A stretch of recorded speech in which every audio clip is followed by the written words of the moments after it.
The crash of the tide within the great bays of the Rushlocker is indistinguishable from the din of distant warfare. The sky is blackened with smoke, stained with the pale gleam of half-magics and spellfire. Crude arcane fires burn in the skies above, lighting the land in dozens of macabre shades. A fog rolls from the Golden Sea across the southern coast of Main Realm, over the scoured lands of West of Faereld. Its name meaning Fey Realm, this land is shrouded in mystery and is home to enchanted forests and savagely magical landscapes. Travellers journeying in its borders tell tales of wonder and horror in equal measure, for Faereld is as beautiful as it is lethal. Yet in its western region, the land is marred and blackened by war. The Rushfront is the front line where the forces of the Free Kingdoms and the Dominion have clashed for a decade, each vying to pass the Endless Wrokken, the great mountain range to the north here. In the many great wars of Main Realm, almost all wars have been defined by which force passes that impenetrable mountain range. And in the 10 years of fighting, the fires of battle have burned to embers of conflict. A drastic stalemate has defined much of the war, accented now and then with sudden flashes of battle, always threatening to be stoked back into a blaze. Watching over this stalemate is the Rushfort, a bridge fortification that guards the coastal crossing where river meets sea. It's manned with ballistae to repel army and navy alike. For many days you have travelled, escorting vital supplies to the front line in lieu of the soldiers that would once perform this duty. The Free Kingdoms, or as their forces are known, the Reclamation, well, they pay good coin to ensure a steady and well-guarded flow of supply. And you, the three of you, have witnessed much on your road to the front line, following the supply way. Once you saw a rider on the horizon and feared it was an enemy scout, before he rode past with an arrow in his back. You smell the foul columns of smoke rising from the spell-blasted earth, and ever have you heard the approaching sounds of war, like a great drum beating on the horizon. As the supply train rounds a corner, at last you set eyes on the Rushfort. As your journey draws to a close, this is where our story, well, this story begins. We're each going to describe characters, and I think it would be a good idea for Mike to begin as you ride ahead of the supply train. And riding atop a dark mahogany steed sits a figure in full plate armor, all parts covered in a brushed steel. There is no crest upon his armor. There is no acknowledgement to any house, to any crown, but it looks like perhaps there has been fittings in the past. Upon his head sits an almost bucket-like helm that completely shrouds his face. On his back there sits a shield, and at his side both a lance and a glaive. Are we giving out names as well, or are we? I think you should in this case. And this figure at the front is known as Galaric Doomdriven.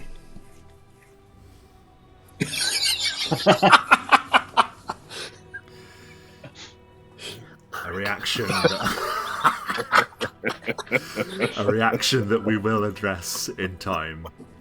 Sweet Jesus. And Mike, as you add your name to your player card there on Roll20, your steed gives a as it hears a distant detonation of some long remaining spell rune. It detonates on the horizon. I'm not surprised. My horse has a better listen check than I. So, as promising, very promising. As you ride on, we see the baggage train continue, and that is where, in the dead center of only a small handful of Reclamation forces, we see another figure, a rather large figure, I think, at least. Matt, would you like to explain your character, please? Yeah, absolutely. So there is another figure that, I mean, he definitely stands out amongst the people that are stood around him, not just in the fact that he towers above them, being around sort of 7'4", 7'5" kind of height, and absolutely hulking, arms like tree trunks kind of chap. But he's also he's kind of blue. His hair is completely white, sort of curly, tousled, kind of wavy kind of hair, completely white. He is decked in a blue tabard type thing with leather fixings and a pale shimmering blue cloak over one shoulder, upon which is a sigil which kind of looks like an upside down axe in simple strokes. It's very much like a house symbol. He is also, along with being this sort of blue color, this pale blue color, he has quite large sticky out ears. He's got kind of a sort of an odd looking face, definitely not a human, and he's got these sort of pale blue ice like piercings in his ears, and he is completely covered in tribal looking tattoos, very beautifully done upon his skin, and he has the haft sticking up out of off his back of an enormous great axe. And this is the half giant known as Fleece. And there's an almost look in wonder still, some of the forces that accompany you on this road. Few of them scarcely believing their eyes when they look upon you, Fleece, as the baggage train continues along the supply way. And towards the rear of the supply train, there is another figure. Dom, I would like you to describe your character. And Matt, if you'd like to enter your name into your player card as well. Of course, apologies. Yeah, so in pretty stark contrast to the other two, perhaps Fleece doesn't look like he belongs in the company. Galaric maybe doesn't look like he wants to be with the company, riding out the front. But this particular person doesn't look like they belong in the area, let alone among the others. You see a a short figure, a gnome, standing, crouching, probably hiding behind whatever it is that they are carting about on these wagons. He was probably originally quite fussily dressed. He had sort of a suit with a cravat and frilly shirt and sort of ornate symbols on his sleeves, which have since magically changed to something more akin to camo colours, given the nature of where they are. He also has, when either a politician or a news person, a journalist, goes out into the sort of battlefield, and they wear those quite big sort of body armor. Somebody has obviously also put him in something that's a bit too big for him. He's sort of been waddling around in this leather armor. He's got a little beard, a little white beard, and hair, and a little hat that he's covering his face with from the dust. This gnome is Pop Glisterkey. Love it. That's a good name. Pop Glistergleam is an incredible name. Sorry, Mike, yours is a good name too. It's just I didn't quite have that reaction. Yes, all in good time. All in good time. The company that lead this vital supply to the front line are making their final steps of their journey here. As I state, you round a corner and across a bleak landscape you see it. Perched upon a ashen coastline, you see the Rushfort.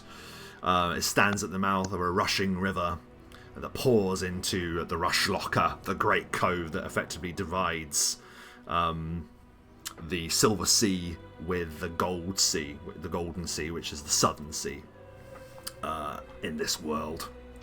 The Rushfort is a stout, square fortification, and as I described before, it bristles with ballista.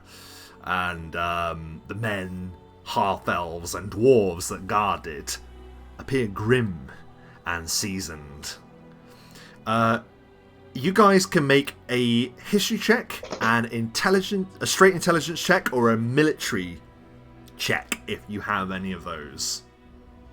You should be able to make, you should make one of those checks, and if you don't have them, make an intelligence check, is what I should say. 7. 6. 23. But that was mainly because of Lovely. Okay, Galaric and Fleece, you see that upon arrival, this seems perfectly normal. You know, this is a stout, square fortification, much like many fortifications that line the coastline of Main Realm.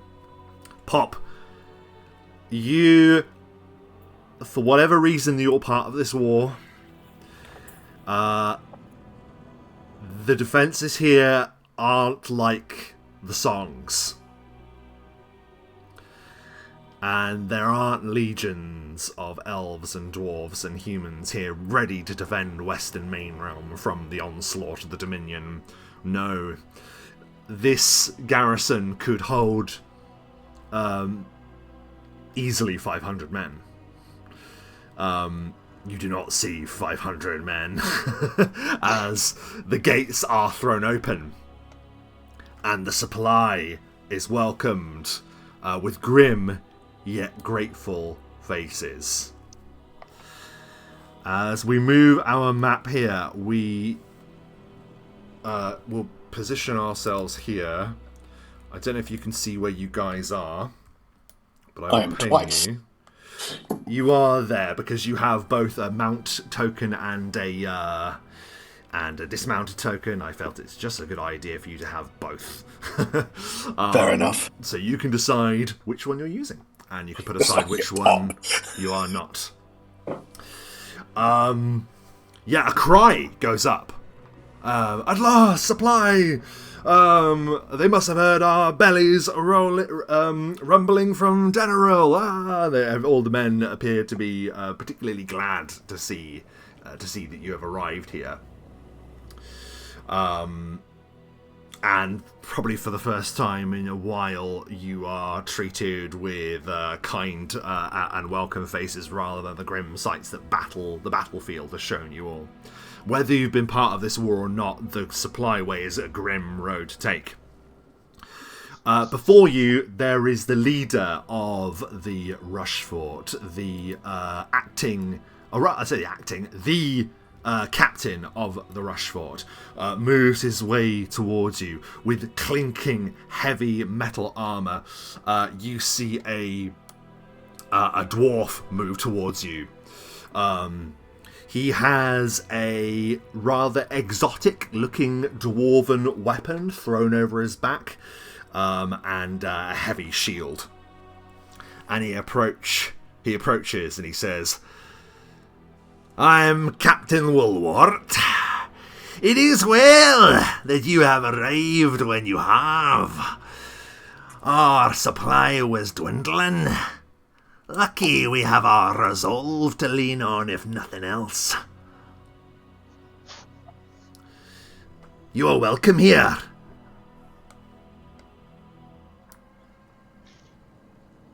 Very well met, kind captain. If you'd show us to our quarters.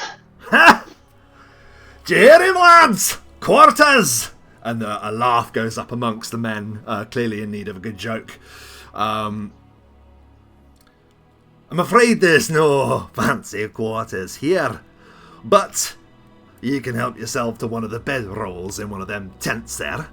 And he points to the humble sleeping arrangements that are maintained by those that guard this modest keep.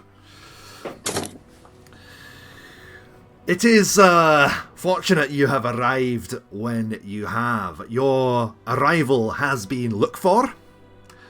Word has arrived before ye from Deneril. You can do another knowledge, intelligence, but if you have geography or history again, that also will serve you.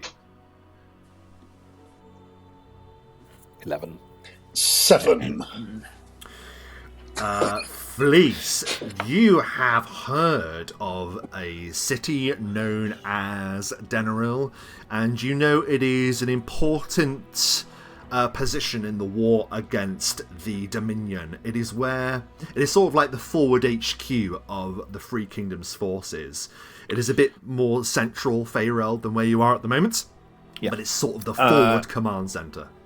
Actually, I have an idea of where that is. I think that Fleece probably has a clue of where that is because he has travelled past it, given the direction that he has travelled from. And then moved on by boat to come back upwards here. But yeah, he's definitely heard of that. I don't think he's necessarily been in the city, but he's travelled near it. Whether you share that or not is entirely up to you. But it isn't long before Captain Woolwort the dwarf says, "You'll forgive me, I must make other arrangements. But the word that was sent from Deneril very much concerns you, the lot of you. But I shan't rush you. Get yourselves together, have some rest. Lieutenant Osdor here," and he gestures to a half-elf that stands at his shoulder. Above his shoulder, I should say. Lieutenant Osdor, he will look after you while you remain here before your journey home. Osdor the half-elf says, "You should rest while you can. As I understand it, you had a long journey here. But the journey back with less supply and with less reinforcements may prove to be dangerous for you. The men have been eating grey broth in stale trenchers. you will be treated as heroes this evening. We are very grateful for this honor. But please do not part with food that you cannot spare. Though I cannot deny I am incredibly hungry and thirsty. It has been a long journey. Likewise, I think a bedroll for me will be sufficient, but... Yes, I can't wait to enjoy the homely comforts of a tent. Yeah, Fleece kind of looks in that direction as well with a sort of incredulous look, but not because of the conditions, but because he genuinely thinks his feet are going to stick out the end. One of the bedrolls, like.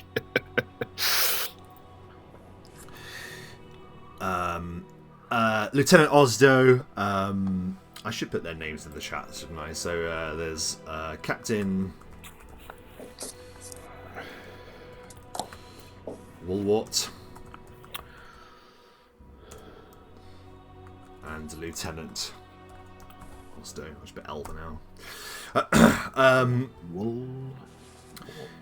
You are gestured to a place where you can take a weight off. Galaric, your steed is gladly taken from you to be fed and watered. You take good care of him. He's a noble creature. You can see what looks like a young Reclamation scout of some kind. Says, his name, sir? Guys. Guys. Well, he looks strong, and he sort of like looks the beast up and down and says, I'm sure he'll take you home and keep you safe. And with that, he leads Hercules away. I'm going to have to practice that name. Guys. German for ambition. Guys. No. Oh, that's cool. I love that. Your horse is... He is a mighty animal, my friend. He is. I've known him for almost as long as I've been here. We are good friends. He's most impressive. Very fine-looking horse. That he is. He appears well taken care of as well. I find this very respectful. We share a loaf of bread when we can. Or whatever meat we have. You feed your horse meat? Yes, the finest.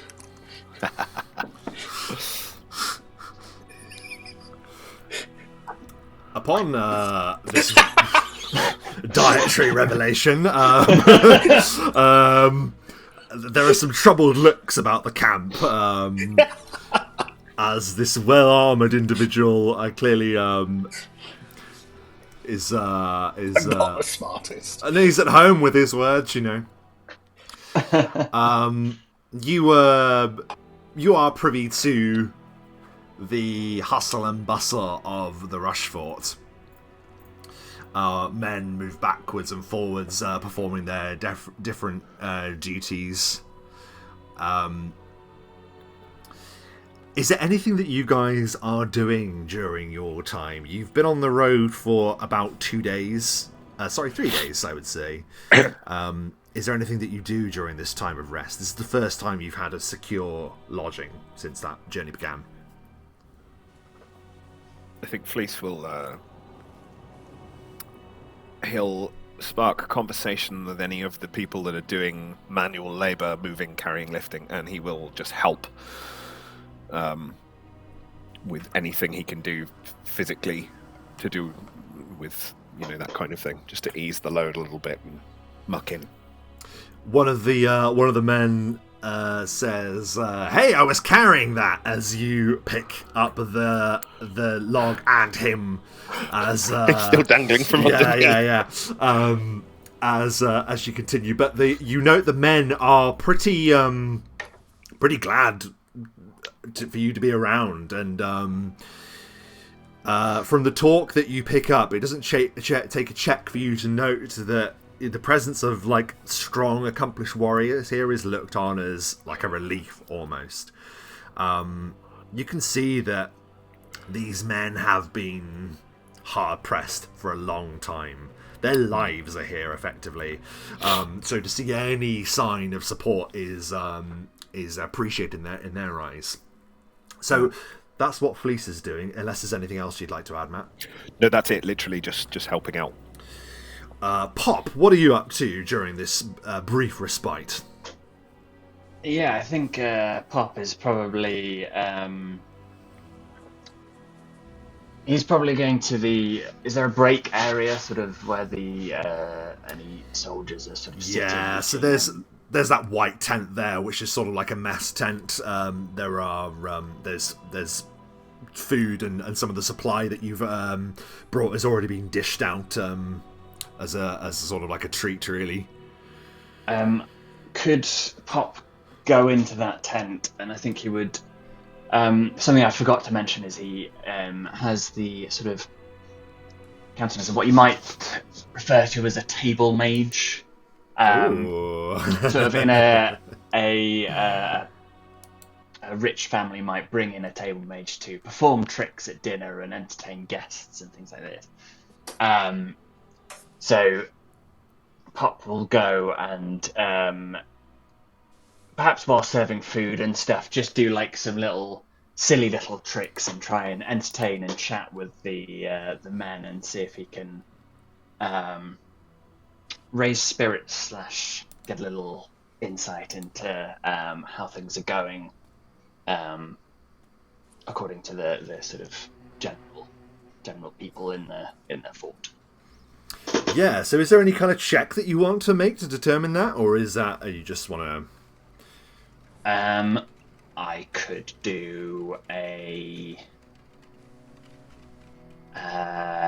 what is the word? I could do like a gather info thing. Yeah, if you'd like to do it. I mean, we don't often do it, but I mean, why not? Let's roll for it. Why not? That's why I've looked into that one. 19. Oh, that's really great. There are two men are hunkered over playing gambling dice, and in hushed voices, one of them speaks of a Lord Arturon. If his will is known to be true, will marshal reinforcements any day now. That's what they said last week, says a dwarf with like a bandage over his eye. You say, we've looked to Arturon's forces for many a day, and yet they are yet to arrive. What is he waiting for? Probably waiting to make some kind of grand entrance, I suppose, says a more light-hearted looking guard who plucks at a lute out of key. What else do you get with a 19? You generally get that these are well-seasoned, battle-hardened men.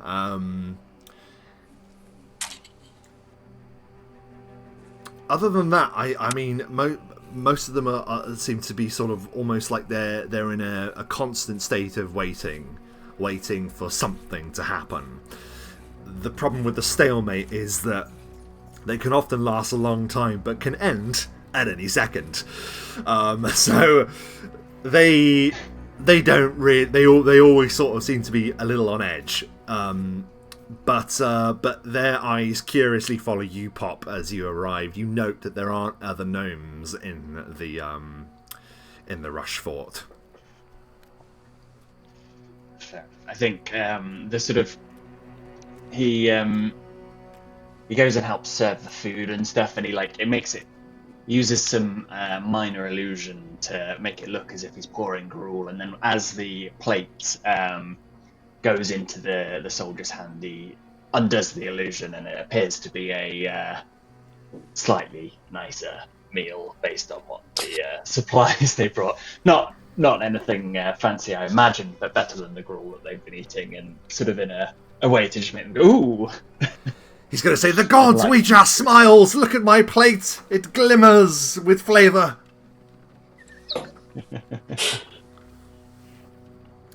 But whether the illusion whether the illusion is, extends to his taste buds, who can tell? Perhaps it's a case of him having a placebo effect almost. And finally, Galeric, is there anything else that you would be doing during this this time down? I think there'd be a moment where Galeric would have made a point on the travel over to hide and keep his face covered. In fact, keeping pretty much his entire body covered for most of the journey. So he would have taken points to either take himself away for 40 winks. He would have taken some power naps whilst maybe on the back of the horse. But in all fairness, he knows that he needs just a good 40 winks out of armour.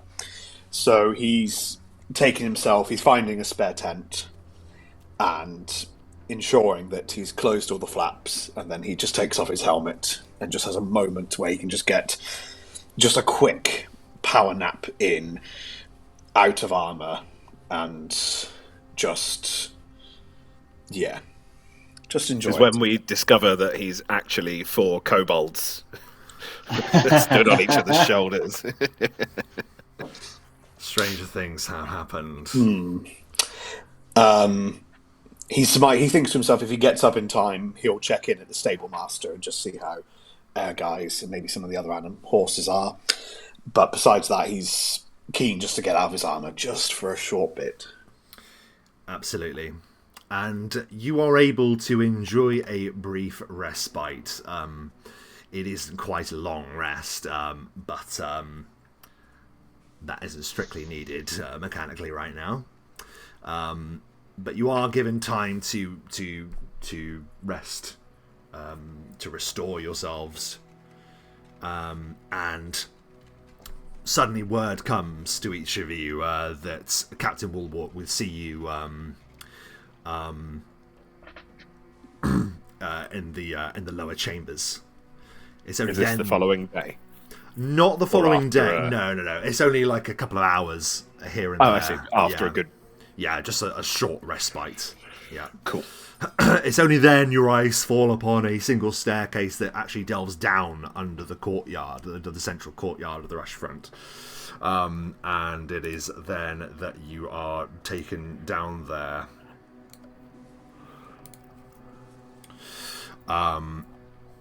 Hey. Yeah. Oh, I haven't copied you over, have I? Hang on, bear with me 1 second. Where are the Galeric twins? Our colleague. I'm having a nap, don't you know? I slept in. We should have woken him up, I suppose.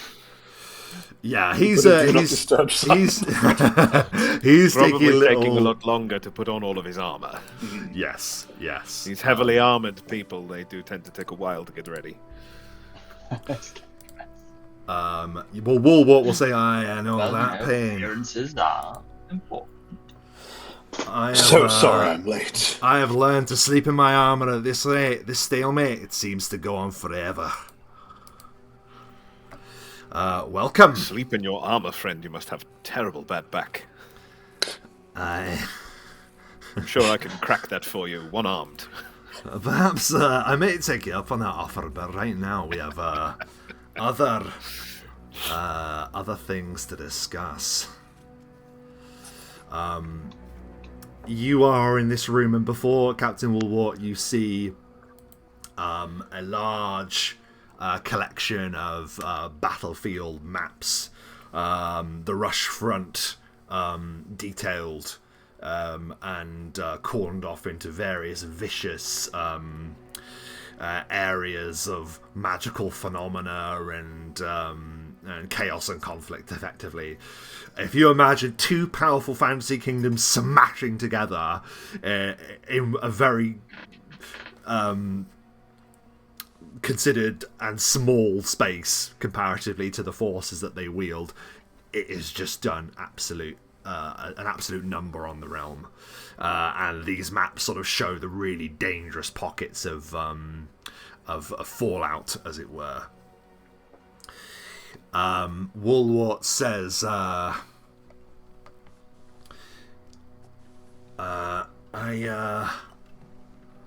I am told that an individual arrived just before you did, bringing word. A messenger. And as he says this, a voice utters from behind you, and he says, while I do bring word from Denaril, I am no messenger.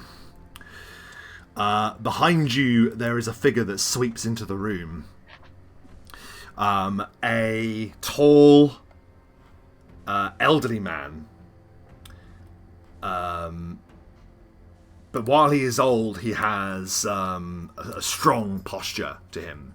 He has a long mane of grey hair shot through with silver and white and grey, and a long beard and a long robe, and at his side he holds a staff, and he says, I am not merely a messenger. I am the sage. You can give me a knowledge arcana roll, please, if you have it. Or a knowledge history, if you have it. If not, that's absolutely fine. 19. Oh, Pop. Pop, you have heard of the Order of Sages. These are a rather secretive bunch that are the ones that always seem to have the answers. They move around in mysterious circles, giving claim to even more mysterious mysteries and lore. This guy perceives each of you under thick, bushy eyebrows. And he says, do not look so suspicious. Not all the news that I bring is ill, though I would ask you to hear what I have to say with an open mind. As I said, Sage Pop will puff himself up a little bit. As I said, I bring word from Denaril, but I am not merely a messenger. I just happened to be passing, and felt it would be a good idea to hold good favour with the Lord Arturon. There are some that would call you specialists. That your chosen vocation? Is this true? And he looks around at you with sort of like squinting eyes to see if you are the professionals he has been advised of. Well, one doesn't like to brag, but, you know,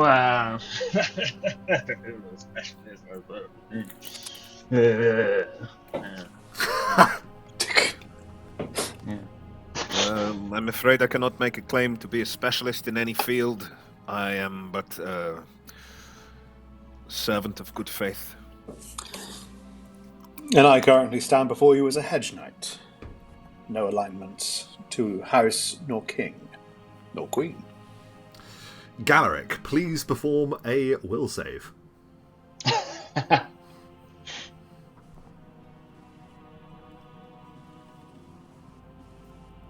19! Number of the day. You look upon the sage, and for a moment, you feel a bolstering within yourself, like a kind of confidence in the way that you sort of like announced your purpose, announced your name, and you feel it's almost in some way recognized by the figure that stands before you, recognized by some power that meets you. And embraces you, almost. But the sage doesn't give any kind of hint of doing that on purpose. He will say, well, it remains to be seen then if you are specialists. Regardless, you are to be commissioned to recover an artifact rumoured to be lost within the Rushfront. You must recover this artifact before the Dominion take it for themselves.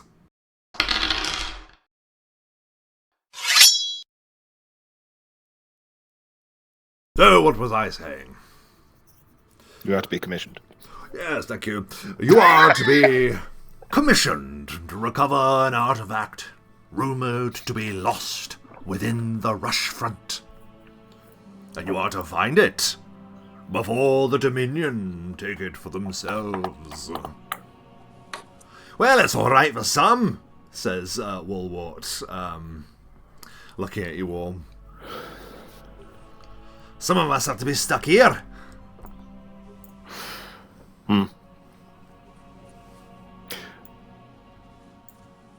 Yes, although the creature comforts of the castle are not quite my liking, going out there once again is probably not going to be very amenable, shall we say. Oh, be brave, little one. As I slap my hand on your back. It's okay. I have absolutely no problem with traveling the wilds. In fact, I often feel more at home there, but I do have a question. The artifact you wish us to retrieve, who are we retrieving it for, and for what purpose? You are retrieving it for the Lord Arturon himself. He is a lord of Eldarium, and is very much the exalted council's man in the field, as it were. Their primary leader. You could say he is the leader of mankind in this war against the Dominion. He is a renowned warrior and a cunning strategist. And it is from him that this message comes directly. He writes, "It is noted that you are not soldiers of the Reclamation, but that you fight well, and as such you will be well rewarded. You will be finely compensated now, and upon retrieval of the artifact." Compensation is, of course... It is wonderful to receive compensation. I am very happy about this, but I always like to know that what we are doing is benefiting the people around us. I'll turn to the captain. Captain, these are your men. You are fighting against the forces of the Dominion, and how do you feel about this retrieval of this artifact? Do you believe that it is in everyone's best interests? Well, I wouldn't be too flattered by the sage's kind words. And he'll sort of like shoot a look at the sage and then say, you may well be, what does he call you, specialists? It's only because he doesn't have enough men to send himself. The sage says, I quite disagree. These individuals have some level of renown that has got them to this point. I feel a little bit like we're fodder. Being sent out as fodder. And if you've come straight from Arturian, do you happen to know why this location is yet to be reinforced? Well, Dear Sage. It is a fine question. And it is indeed linked with your very first lead, the lead that I shall give you, the lead that you must take to discover more.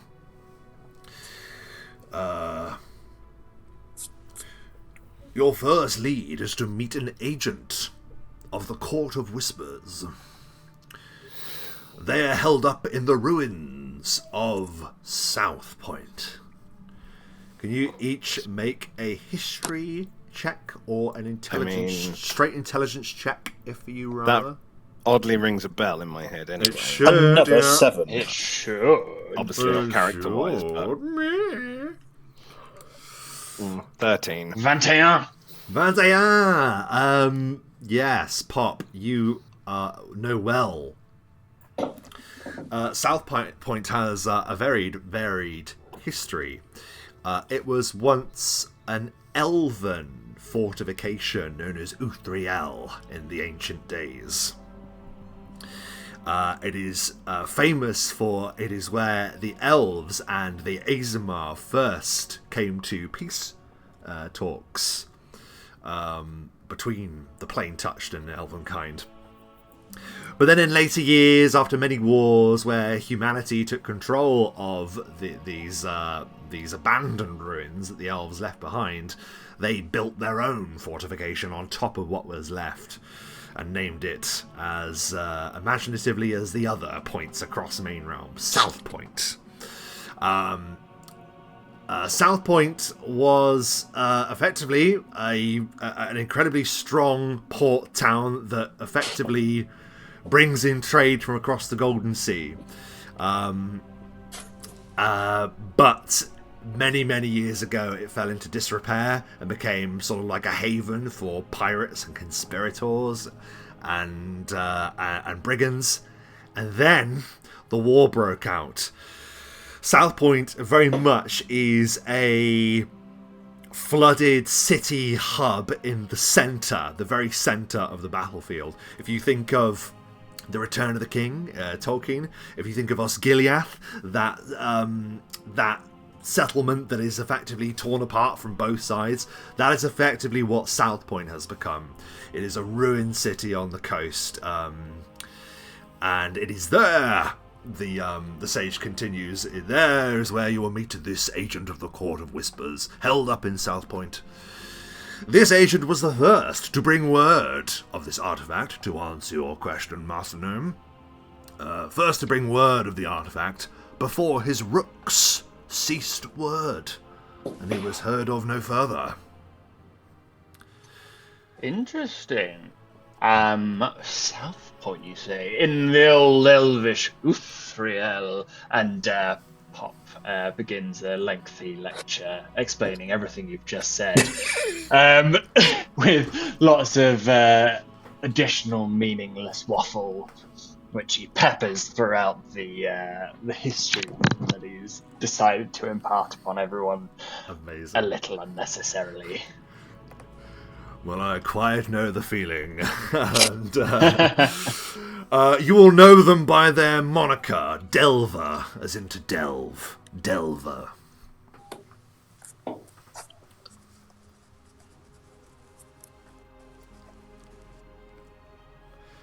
The task you are given may seem insurmountable. Yet I find nothing is impossible if I maintain an in-can-do attitude. Galeric, please make a will save. Sure.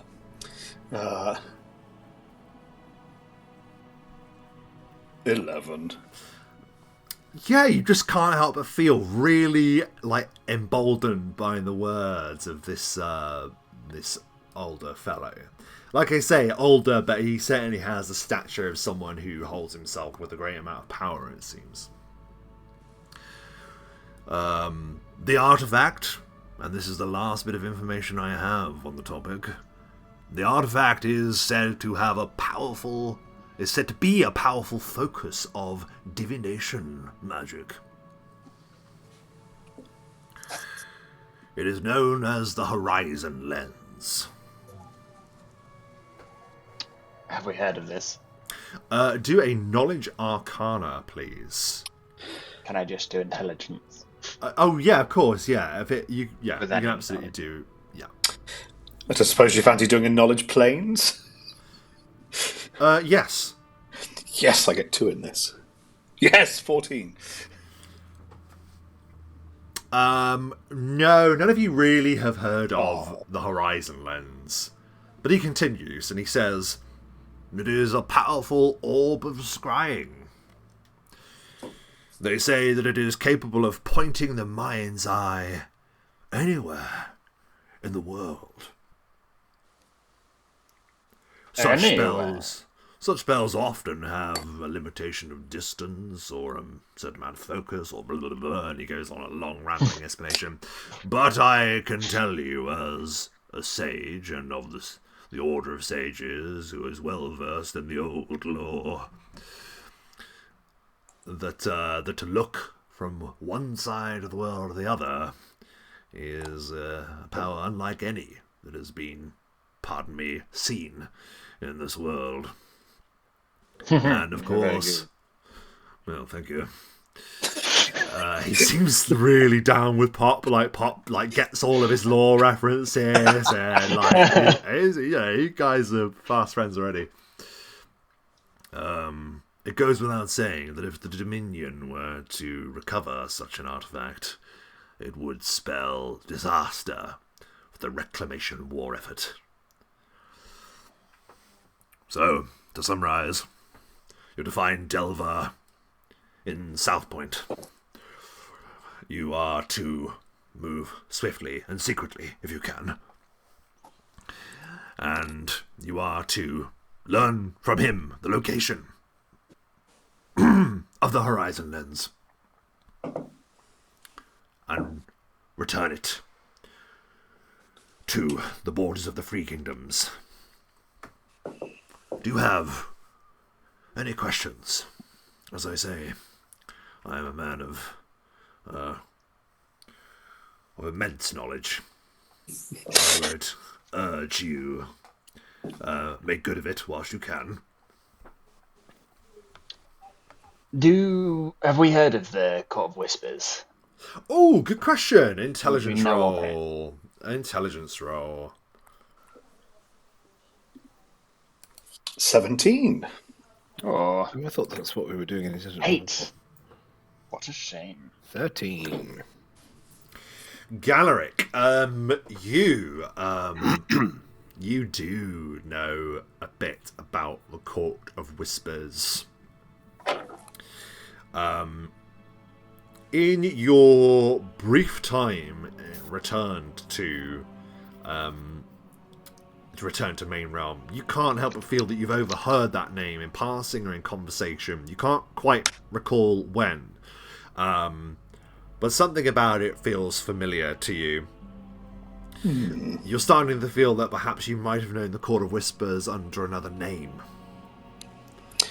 but that name you can't quite bring to the forefront of your mind. Yes, clouded memories there. Yes. You can ask him about the Court of Whispers. You can ask him about anything. This is sort of like the sage's whole deal is that they, as he states, wander around imparting knowledge. But you can ask any questions about him, or any questions about your mission, or anything that you've heard of. This Court of Whispers you mentioned that Delver is a part of. Would you say that's a organization of scouting, or? Yes, you should forgive me. The Court of Whispers are the spies of the Free Kingdoms. They are centrally organized in Eldarium, but their agents wander far and wide, often lone wolves with their own agendas, but each in service to the good of the Free Kingdoms overall. They have honor despite their shadowy methods. For the most part. Yeah, very good. The counter to their order is Farsight. Those are the spies and assassins that operate on behalf of the Dominion. I dare say if the Court of Whispers are involved, Farsight are never far behind. And with their name, it might seem of immense Gets interest for there. them to recover. As he says that. Horizon. Yeah, the sage and Pop begin spluttering under the weight of their own humours. I think Flace tries to look like he's joining in and interested, but there's definitely a sort of glaze to his eyes. Like, not following at all. Unfortunately for Galaric, you can't really see his eyes under his helmet. Is there anything else that you would ask of me before I journey on my way? I have a weary road ahead. Where will you be going next? My road takes me north. I am to Eldarium. A very fine place. That it is. That it is. Yes, it is. Nicer than this locale, certainly. Yes. What do you say, chaps? Shall we take up this innocent little mission? If you say that it is beneficial to the people and those on the side of good, then yes, I believe that this is a task I am willing to undertake. Of course. For the free people, yes. Well, yeah, 3 people. As I stated, you are to be compensated before and after recovering the artifact. A down payment as a show of good faith, and he'll offer a pouch of gold, each 750 gold pieces for each of you. A very fine offering, if I may say, Mr. Sage. Very fine indeed. He says there is also these, and he hands you each a cure moderate wounds potion each, and a lesser restoration potion as well. You are too kind, sir. Too kind.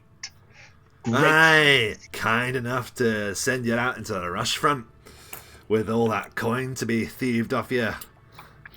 Captain, I get the impression that you are not you are not entirely on side. I'm on side, lad. I'm on side. I just know that where you're wandering, it's not a place that many people come back from. I have been through many places that people do not often come back from, and yet here I stand. So, whilst I am not intending to be overconfident, I feel sure in my abilities, and hopeful about the abilities of my comrades here. Aye. Very hopeful. Although I would very much like to see and understand what they are, so that we may better work as a unit.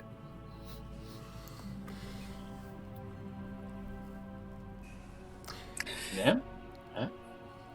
Makes sense, yeah. Yes, no challenge will be too great for us. For the right. For the good free people. Well, I hope that resolve remains with you when you're being surrounded by the silver forces of the Dominion. When the spell rain begins to fall. When the left spell runes begin detonating beneath your very feet. It's alright. And he goes into this tirade before the sage says, Enough, Captain Woolwart. While your knowledge of warfare against the Dominion is second to none, it is not something that should concern our friends here. Indeed. If you want and my Captain, advice... it is better that it is us than the men that you cannot afford to spare. Oh, I wouldn't be sending anyone. It's like death zone. Jesus Christ. I would like to say, Fleece, I can't spare me. Just so you're aware. Well, Master Pop, I do not believe Master that you... Glistergleam. Pop is my first name. Master Glistergleam, I do apologize. I'm not. You can only pop or customs. The customs of your language are new to me. I believe that if we work well together, you will not be sparing yourself in any way. Galaric will kneel down to Pop and say, Master Glistergleam, I can assure you, you stand by me, and I shall make sure no harm comes to you. Don't worry. You have my word. Behind both of you. Don't worry about that. If you would helping, obviously, assisting. Well, I will... Supporting. I will do my very best, but I believe that you are both mighty. Indeed. If you were to have my advice, you would cross the river come nightfall. That will mask your crossing. Yes. And if my knowledge is true, I hear that there is a ruined temple not a day from the crossing. There, as I understand, there are some adventurers and pilgrims that do their best to aid those within the Rushfront from that position. A temple of Falaflin, the god of the road. It would be well for you to make your way there. Do you happen to have a map, or if I have a map, would you mind marking it so that we may find our way more easily? Would you like another look at the map, or did you spot this when you looked at it last? I will show you it very, very quickly. Hang on. So he'll lean over and he'll mark that on your map. The temple ruin is what he's describing, and about a day from the crossing is where you're advised to sort of head to. It may serve as a scant protection in the wastes of the Rushfront. Will we need to worry about the rot route? Is that too further north to harry us, or? You would be well to avoid the rot route at any cost. Oh, I will avoid it, don't you worry. It is a place of the darkest magics. Faereld is a realm of the Fae, and they are woken, and they are angry with what has transgressed within their borders. All that is left for me to say is good luck, and let courage guide your way. Don't worry, I always make sure courage goes first. Gallery. And please. Then you may call me Courage. And you may call me Fleece. Very good. So you are taken or led from the chambers by Captain Woolwort himself, back up the stairs into the courtyard of the Rushfort, and you begin your preparations. Can you guys first of all make a listen check, please? Not a particularly high one, but one that I would like you to make regardless. 16! Very good. Not bad for a +1. 14. 14. +8.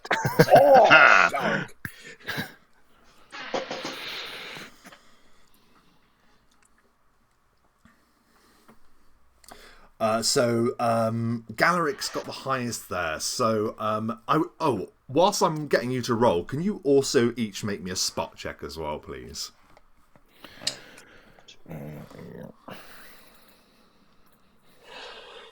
It's the... Whee! Me? Lease. Was that me? 12. Yeah. I'm going to have to move my dice roller across a bit because I'm struggling to see who's rolling. Okay. Nice. Nat 20. Yeah, 24. Okay, so Flace is taller than everyone else. that's a good point. So I can only see legs. Hold me up. you're each wandering through the courtyard, and first of all, we'll go with the listen check. So Galaric, you got highest on the listen, and you overhear a conversation between two soldiers that are maintaining their equipment, or at least one of them is. One appears to be shirking their duties, and the other one isn't particularly happy. A commanding officer says, "Why are you always messing with that knife, soldier? Your eyes should be on the Rushfront." "I'm carving a griffin, sir. I'm going to give it to my boy when I make it home. He'll be 5 years this spring." "You won't be giving him anything if you don't keep your eyes sharp." Galaric, you're sort of looking at this conversation, and you for a moment, it's almost like you hear the sound of a heavy drum beat that follows it, like someone starting the rumble of a drum that means for the soldiers to congregate and to form up. But it can't be. It doesn't sound right.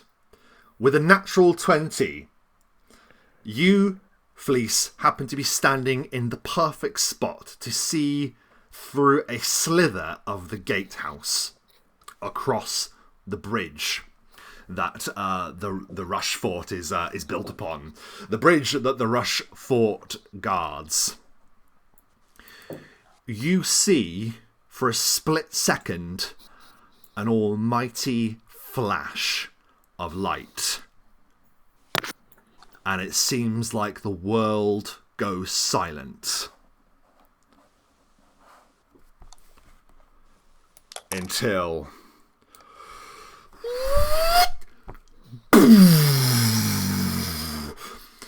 the front gatehouse of the Rushfort detonates in an almighty, blinding explosion that rips through the castle defences. I would like each of you, please, to make a reflex saving throw.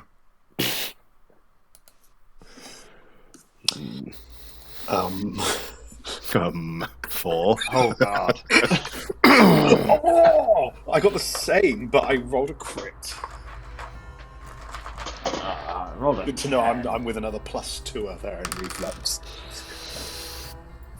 Yeah, reflex is not. Oh, incredible. So,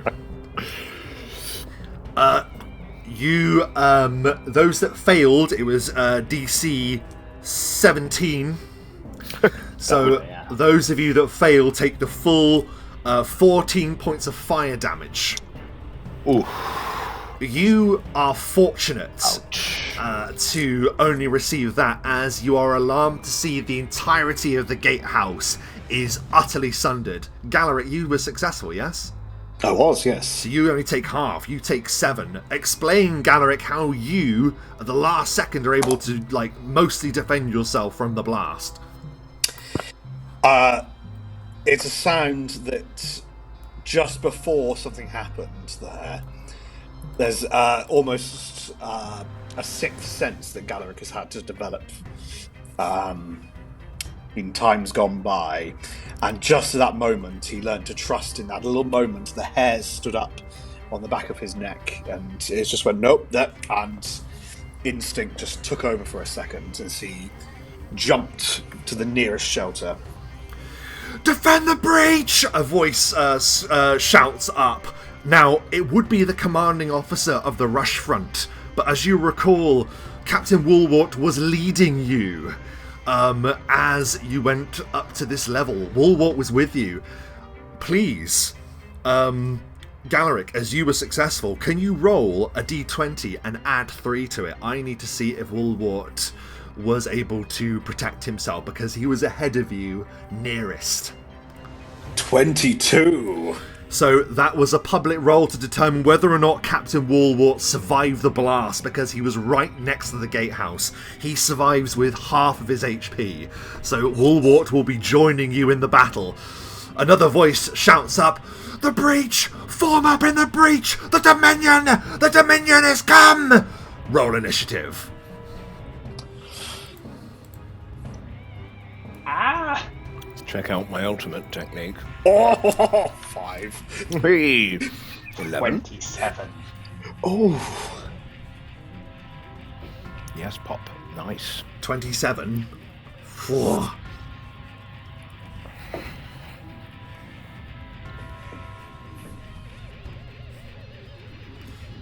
And sorry, Fleece. 11. Okay, 11. That means you go here. Okay.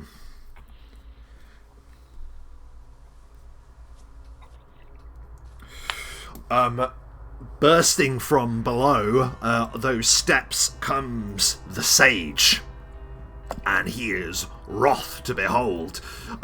He draws himself up high and shouts, "Good hope! Courage be with you! Defend the Rushfort!" There is some kind of magical effect exudes from him, bursting forth, and Galaric, that familiar feeling of that kindling, that hope that fills you, is now blazing within each of your hearts. You each get effectively, it's a heroism boost. No, we will not be using substances to be You better. have +2 on attacks, saves, and checks. For the Is that just duration. Galaric? Everyone. Oh, everyone. Oh, lovely.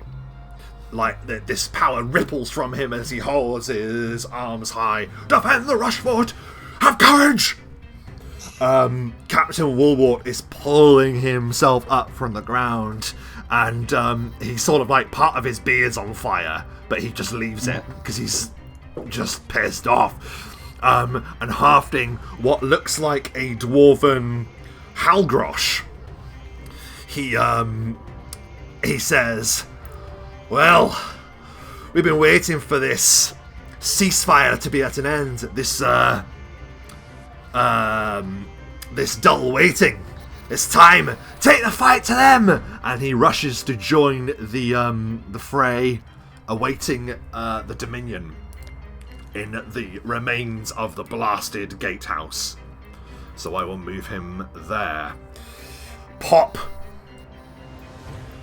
Battle is upon you, whether you would wish it or not. What do you do? Pop will see the ruins of the gate and flinging his arms out and muttering. Actually, I don't think he needs to mutter. I think he is able to do it silently, yes. Making arcane gestures, he says, "Breach? There will be no breach, at least from what they see," and casts a minor image to recreate the gate and gatehouse around the breach to give the appearance that it is back functional. That's incredible. I love that very much. So do they save on their turn? Or do they save immediately? They generally only get a save when they interact with it with an illusion. Okay. Yeah. Okay. Well, we'll get to them then in that case. At the very... Now that you're sort of like hustling to battle, you see that the bridge that the Rushfront guards is already beset with the Dominion forces. It's unthinkable that they were able to arrive without so much as an alarm go up. But they march, and they march at the word of someone that rides at their rear ranks. Anyone that knows the forces of the Dominion would spot a praetor, a mounted Dominion warrior with a drawn blade. He's issuing a command forward, and that is how the Dominion praetor spends his turn. And like that, it is now the forces of the Dominion, or at least some of them. Group 1 are going to do a will save against that disbelieve check, please. Pop, what's DC is it? So because it's an illusion, and I think because would they be denied their dexterity as I cast it? I wonder. They won't be denied their dexterity because really they're mounting an attack upon you. They're just rushing down there, so they know that they're attacking you, so they're not flat-footed. DC 18. They roll incredibly well, but the first unit of the Dominion just fail. So they behold what you want them to see. Yeah, so I think he makes it look as if, because presumably they've seen that the gate has fallen, so he makes it look like it magically comes back together and re-knits itself in front of them, and the doors are closed and barred to their entry. So I'm going to say, because that was success, that means that rank of the Dominion don't marshal forward. They actually falter, thus preventing the movement of the ranks behind them. Effectively buying yourselves around where the Dominion won't be moving against the gate, which is excellent work. So they will remain where they are. Group 2 of the Dominion, however, there are 2 at their rear that heft heavy crossbows. And seeing that the Rushfort bristles with ballista, want to start raining attacks upon those individuals. So we'll be making crossbow attacks against those that man the ballista. The ballistae, plural. 1 is a miss, 1 is a hit.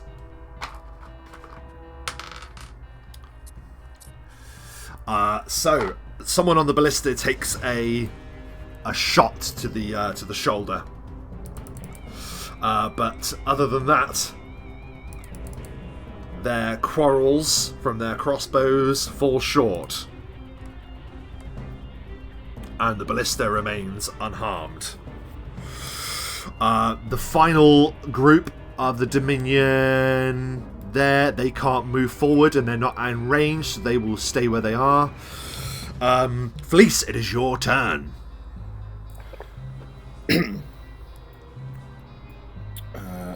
Fleece is just going to...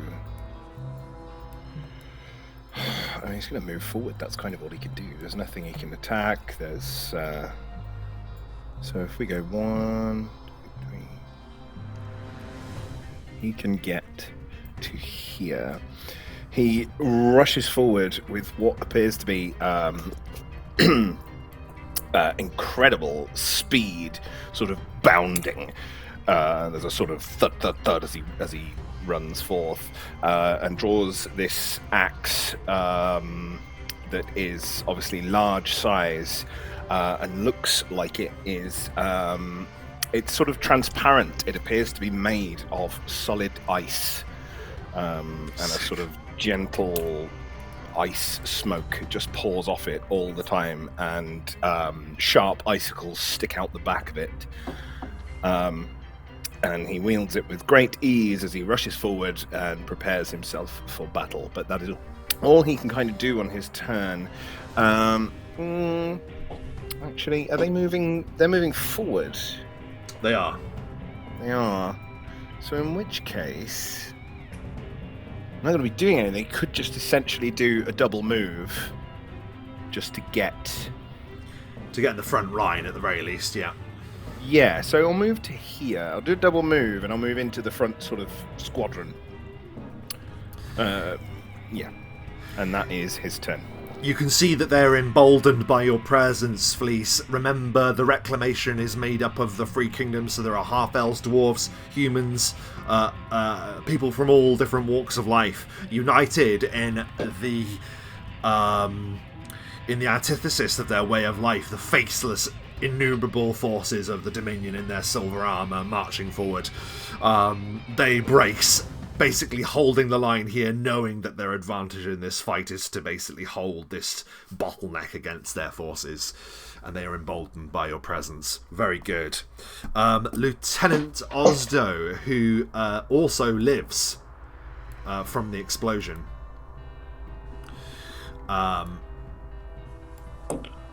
is going to double move.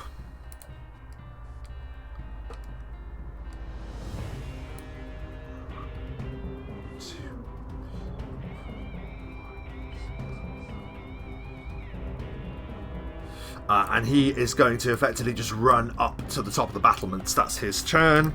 It is now the archers upon the wall. The Reclamation archers are going to start taking shots at the Dominion. But why should I make these attacks when we have leal soldiers in service to the Reclamation? Each of you, please, make a range attack with the attack bonus being... Let's see, Reclamation soldiers, +4 to attack with a longbow. Oh dear. Oh dear. 20. Very good. Can you both roll a d8, please? Those that were successful. 20 and 13. Oh no, sorry, 13 doesn't hit. Sorry, so it's just Fleece. Fleece, roll a d8 for me, please. 8. Oh my damage. God! Maximilian damage. So an arrow just hurtles down, and what is it like as it slams into one of them right in the middle and kills them in one shot? One of them. I mean, I imagine there's just a shower of arrows. There's quite a few archers firing, and they're arced up and over, and one of them literally just straight to the top of the head. Straight to the top of the head as this guy's there ready to go, and then just... And then he just... to his knees, and then on his front. Incredible. And with the single arrow slamming into this guy, and that illusion manifesting before them, pause is given to the Dominion forces as the arrows rain down. Galaric, I should say, sorry, the rest of the Reclamation forces are going to ready in action, which is an attack when the Dominion arrive. With that said, Galaric, it is now your turn. Galaric he's going to double move. Oh, I should say as well, as you rush out, there is a familiar noise. And beside you, your loyal steed is ready. Instinctually. So let me bring him about. You don't have to go mounted, but it was just in case you wanted that option. Well, I think I might. Do you see him there, the mounted version? I do, yes. Okay, that's you can replace him to roughly where you were then. Yeah, I'll just... Yeah, that's fine. Well, I'm going to guess then at least mounting a horse is... Ooh. Oh! I was going to say... It's a move action, but if I can pass a DC 20 ride check, it's free. DC 20 ride check then, please.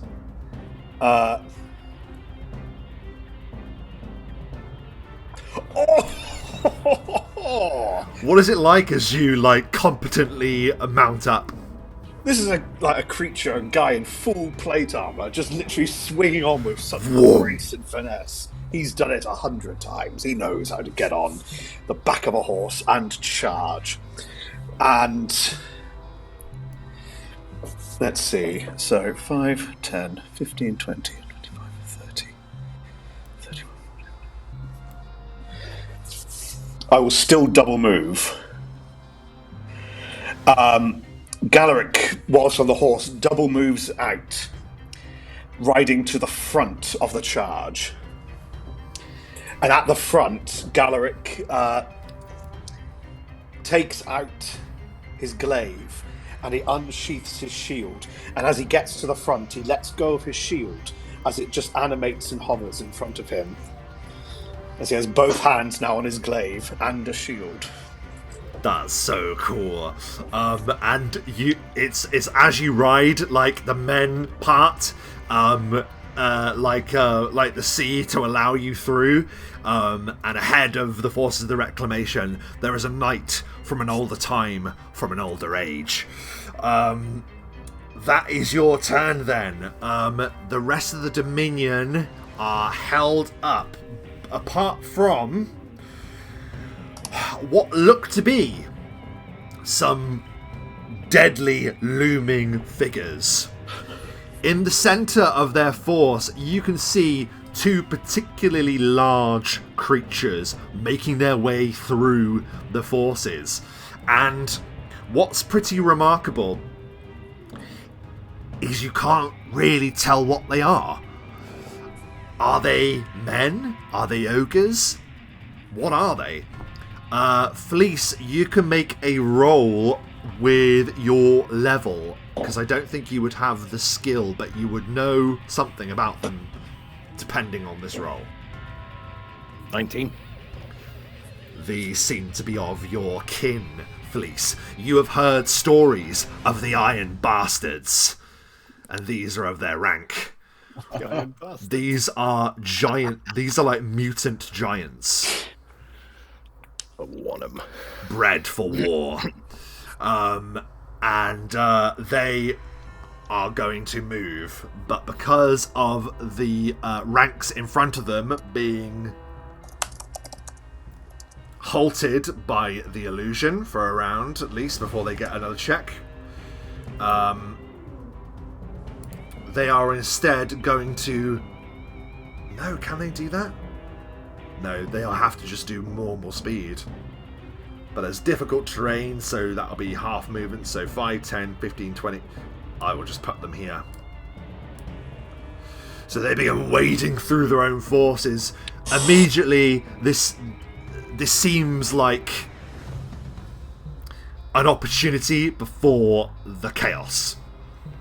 That is their turn. We are back to the top of the round. And from here, the Sage is going to rush up the steps too. 5, 10, 15, 20, 25, 30, 35, 40, 45, 50, 55, 60. So he will get to there. Rushing up the stairs, his long grey hair wafting behind him, his staff held aloft. He obviously has some intention on the next round. Captain Woolwort is going to give a command to his men. Ready in actions! Prepare to strike! They maintain their ready actions effectively. They all got that. The Dominion Praetor says, "What are you doing? Forward! Forward!" Despite the illusion, they can still see the forces that they want to attack, and thus the line of the Dominion move forward. 5, 10, 15, 20, 25, 30, 35, 40. But sadly, 5, 10, 15, 20, 25, 30.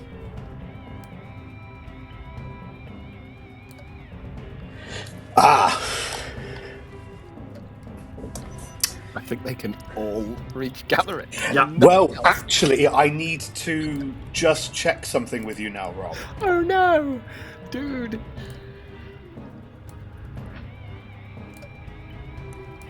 Are they charging? They are. Excellent. They don't. I have a thing called Bulwark of Defense, which means any square I threaten, that also includes my mount, is treated as difficult terrain, and you cannot charge through difficult terrain. Amazing. Which means anything that has a green dot in it, because I don't know if you can see my aura. Yeah, I do, yeah. All of that is difficult terrain, which means anything through that for the enemy costs double movement, and they can't charge. Oh, so they would have had one square each. 2 squares, sorry. So 5, 10, 15, 20, 25, 30. Oh, so he wouldn't actually get to you. There's an image of Galaric kind of glaive in one hand, his shield hovering the other, slightly side on Ergai's, and it's just imposing, and it slows them down at that moment. And it's just that they rush forward, and it's like, oh. The rest of them follow.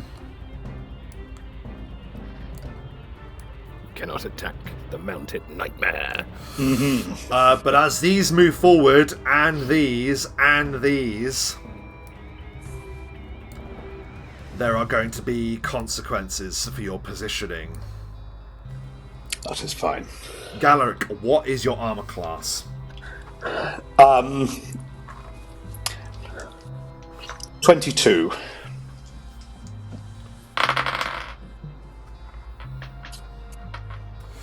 A total of 4 crossbow bolts are sent towards you, Galaric. How do you defend yourself from all of them?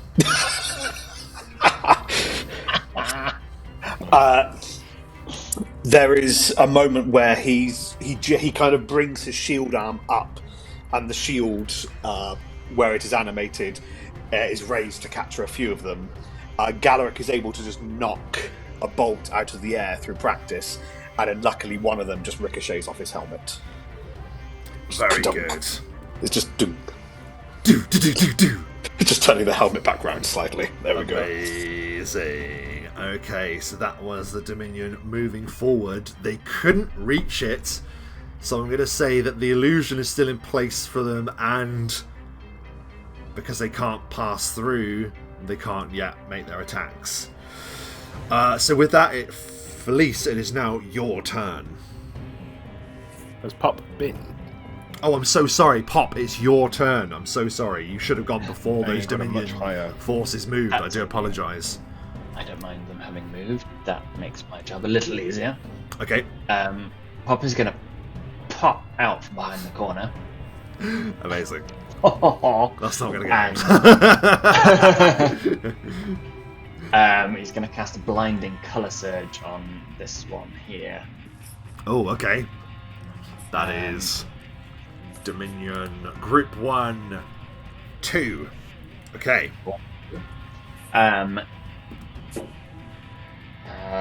So he will need to perform a will save. Okay. DC 18. I was just about to say he got a 17, so that's a failure. That is a failure. He's blind for a round. As all of the colours fade from Pop and blast forward, blinding him for the coming round, and Pop vanishes.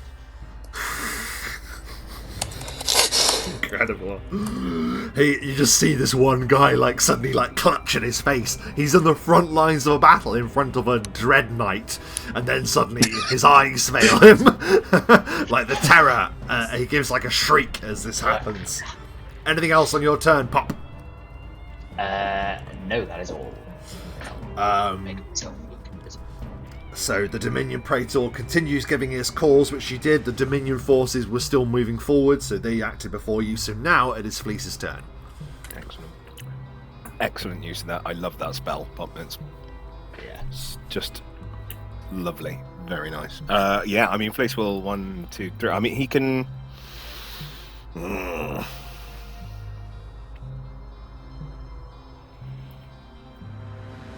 Position himself here, I think. So he'll move forward and then sort of dart off to one side and attempt to swing his axe into this guy here. Yes, that is the 4th rank member of the Dominion. Take a shot. His powerful axe, Blövar. Love it. Okay. Actually, no, he won't. Sorry, I apologise. He will come forth, and he will look like he's swinging his axe, but he will aim at the legs, and he's going to make a trip attempt on this guy with improved trip, so there is no attack of opportunity. So I believe it's just a touch attack, melee touch attack to start with. Okay, his touch armor class is 10. Okay, just need to not critical fail. So I touch him, and then it is opposed strength or dexterity, whichever he prefers. He will take But strength. obviously, I have my Okay. large size, powerful build and improved trip, so this should be. He's rolled moderately well. I rolled a 1. Oh! I rolled a 1. It's still a 15 because it's not an attack, so I don't think it can be a fumble. It's just a skill check. But sadly he rolls in total an 18, so he's actually successful. I'm so sorry. You swing, jumped over the axe. and that debris next to him or something like curves your strike. Whatever happens, Nice. An it's early more- 1. Thanks very much for roll 20. There it is. Anything else on your turn, please? No, nothing on this turn. Very That, good. that was a before you movement move- and an attack attempt. Oh, Jeez. I should have said because the image was a concentration image. I have to drop concentration to cast the other spell, so it's up for 2 more rounds. It doesn't disappear; it goes in 2 rounds. okay, good to know. Thank you very much, mate, for letting me know. There it is. So you swung for him. Sadly, it's a miss. Jumped over it. Very nice. I was going to say, don't forget you've got your bolstering power that the sage has given you, but sadly, I think you would still be just shy. But still, don't forget it's there. You've got plus 2 it was to a skill everything, check, so it would be plus 2, which make it 17. So still just shy. I'm but afraid. but don't forget it's there. Lieutenant Osdo it basically is command of the archers, and he's going to shout loose. And once again, archers at the ready. Please make your shots. Plus 4 to attack, please. Oh, possibly a fumble. And waste my good rolls on 20. Don't worry about the fumble. We're not going to micro-roll every soldier in this battlefield. But 21 and 22 both hit. Please roll a d8, both of you. It's a 7 from me. 7 and a 6. 2 further Dominion soldiers crumple as dum, dum, arrows are slammed down out of the sky. We'll say it wasn't the blind guy because I don't want to rob you of your opponent pop. So this guy and this guy fall, crumple to the ground. Bam, bam, as 2 archers land their marks. Very good. Where I've not set him up for me to kill. That's fine. Oh, no! So Oh, God, I've just realised. the forces of the Reclamation, like I say, they have their attacks readied, but they then didn't get attacked, so last turn they just lost their readied actions. They're looking to you as if you are somewhat of a leading commander, Galeric. So would you them not to push past you to attack the rank of the Dominion, or do you want them to hold? They sort of look to you. I'm going to just halt like this, and I'll do this one more round. Like, just wait for one more rank. Woof! Like they obey the command of Galeric, and they ready their actions once more. That if an opponent comes in their threat range, they will strike. They hold the gate. Very good. And with that, it is now your turn, Galeric. The guy who's blind. Yes. Do I know he's blind? Yeah. Has he got like colours on? He's like like clawing at his eyes. Okay. There's nothing saying you can't kill him if he's blind, Michael. Is he technically flat-footed? I think when you're blinded, I think you are technically robbed of your. Oh no! Or do you not just get a bonus to attack them? I guess it depends which way you want to look at it, really, doesn't it? You know what? We Warn can. him. Oh yeah, he loses dex bonus. Yep, he is flat-footed. He is. That's not the same as flat-footed. Losing dex bonus isn't the same as flat-footed. They're distinct. Then, So why is it the penalty. same as He flat-footed? takes a -2 penalty to armor class. He loses his bonus to dex. Moves at half speed. okay. Takes a minus. Yeah, he Studies. loses his dex bonus, so And he Okay, takes a so he's- -2 on top of that. effectively not. he is, but But he's not. he's not. So, technically he isn't. Okay, so technically he isn't, but I think in the situation scenario we're in, we're probably fine. I must conduct my attacks accordingly. Sure. I think now I am going to possibly affect every single enemy here. Everyone except the Praetor. Okay. Galaric lifts up his glaive and shouts a commanding voice to the entire bridge. You must take me down before you have a chance to strike at any of these warriors behind me. As I issue a test of mettle to everyone, they must all make a will save DC 15. If they fail, they will only attack me. Okay, so until they're attacked. What's going to happen is they will each make a save for their unit. So that is 1, 2, 3, and 4. Okay, they're all in range, so let's do it. What was it, DC 15? 15, yes. Oh, no. Oh, they all hear your challenge, Galaric Doomdriven. The single knight standing in front of the motley Reclamation forces. You issue a command and it echoes across the Rushlocker, and the Dominion come to answer it. They are all going to go and attack you. Excellent. Well, that's I'm so sorry. I haven't rolled for the 2 Iron Bastards. DC 15, yeah? Mm-hmm. One is successful just on the roll. Not a particularly high will save, just roll well. The other one fails. So the one on the right is very much... no, sorry. The one on the left is the one that passed. So he is affected. I will mark him red to show that he is affected. The other one is not. And until they're attacked by someone else, they will just focus on wanting to hit me. Okay, interesting. Okay, anything else on your turn, Galaric? That's a free... it's a swift action. So I will then issue... I will then attack this one here, which I can see that Fleece is sizing up. So I'm going to attempt to clear the way with the other one. Okay. Make your strike. 29 as a glaive slams into him. It does slam into him. Roll the damage. For 9 points of damage. How do you kill the man? I think Galaric is more of a swing up with the glaive.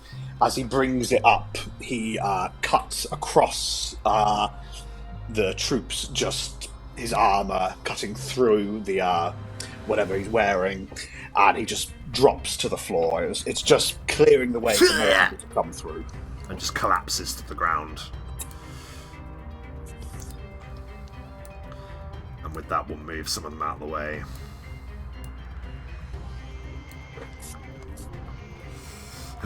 Very good. Anything else? That is it. One question. Does the Praetor fall within the range? No, my range is... and it's not a mindless range, I'll point out, but it's 100 feet. Okay, so he wasn't in range of the test. No, so 100 is, down there. Just so, shy, just shy. Okay, good to know. Okay. The Iron Bastards are now going to go, and with complete and utter abandon, they are going to just hurl themselves forward now. Little caring of who is lying ahead of them. So 5, 10, 15, 20, 25, 30, 35 can easily reach you.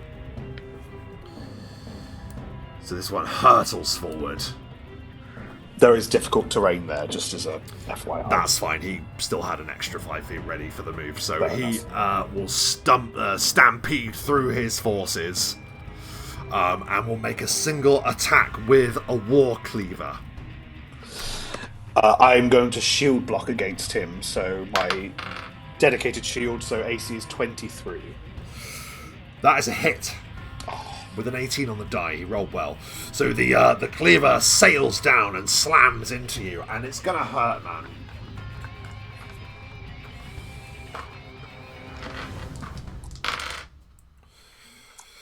For 15 points of slashing damage. As a cleaver comes sailing down. The other one is going to charge forward 5, 10, 15, 20. Yeah, easily. Actually has reach on you there. Blease. Through the blazing flames, a massive cleaver just comes hurtling out of the fire. What is your... going for him? Oh, I'm so sorry. That one was the... I said he was affected, so he had to go for him. This one... I'm trying to get Mike's... This one is acting on his own, so he can go for you. Okay. Armor class, please. Oh, he is going for me. He is, yes. 17. Oh my god. He meets but does not exceed. You get 17. How do you just defend yourself? If he meets it, then he hits me, but he doesn't manage to break through. You can see that underneath his tabard, he is wearing a chain shirt, but it is made of the same blue ice that his axe is made of. It's kind of transparent, sparkly ice shirt that just emits cold, and just stops it dead. Incredible. That was the Iron Bastard's turn. This Dominion group here need to hustle forward.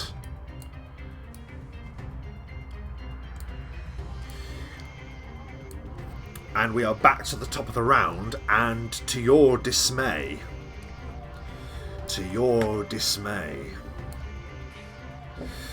looking upon the Rushlocker itself,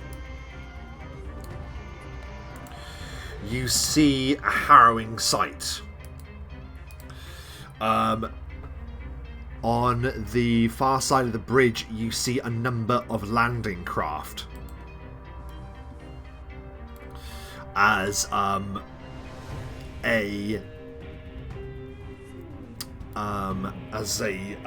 attack comes from the sea, also.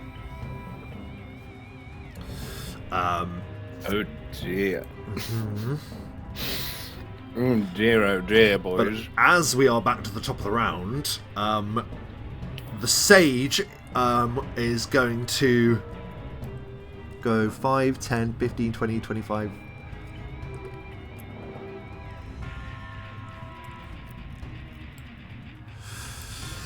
for our old man, he seems to be able to hustle at quite a speed. Almost as if magically empowered to do so. And arriving next to the Balliste engineer, he places a hand on his shoulder. Dom, you're 1, Matt, you're 2, Mike, you're 3. It's a 4, so I'll re-roll. Dom, please make a range attack with the bonus of 24 as the Balliste engineer is given the benefit of True Strike from the Wise Sage. I needed it. 29. What is it like as the Balliste engineer destroys one of the boats, killing all aboard? I think he's about to fire, and then at the last second he gets this touch from the Sage, and he just adjusts the angle as the Balliste fires, landing right in the middle of the boat and just exploding. Wood splinters. Yeah, all that remains is splinters. The rowing pace of the other boats falter. With the sight of one of their immediate destruction. There is going to be another Balliste strike, but it's just going to be a standard ranged attack of +4. Matt, would you like to do the honours? As this one is going to aim a Balliste strike at the back ranks 12. Sadly, it just goes over the back ranks of the Dominion forces. That could have taken out a few of them, but sadly, it sails too high and misses. We are back to the top of the round. Oh, we've already said back to the top of the round, so that was the Sage, the Ballistae, Woolwort. Will obey the command that you gave Galaric as well. He seems to think that you have a plan, so he will wait along with his forces. Pop, it is your turn. Pop will come forward once again. 20, getting slightly closer to the front line, and then seeing the iron bastards bearing down, he decides to attempt to stop their friends from joining the battle for at least a little bit longer, and he's going to cast Hypnotic Pattern in the middle of this group here Oh, to try and okay. keep them back. Wait, which one at the back, you mean? So the big group that basically this Oh, this mass here. pink is not Wow. great. Just, Yeah. So that's all of them that have to make that? it will be 2d4 plus 5. Okay.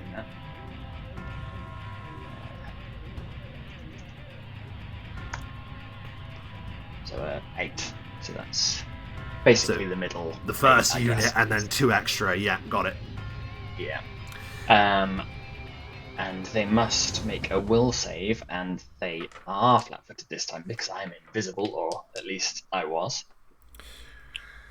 So if they're flat-footed, it won't affect a will save unless there's something else that is in effect. It will because of my cloaked casting.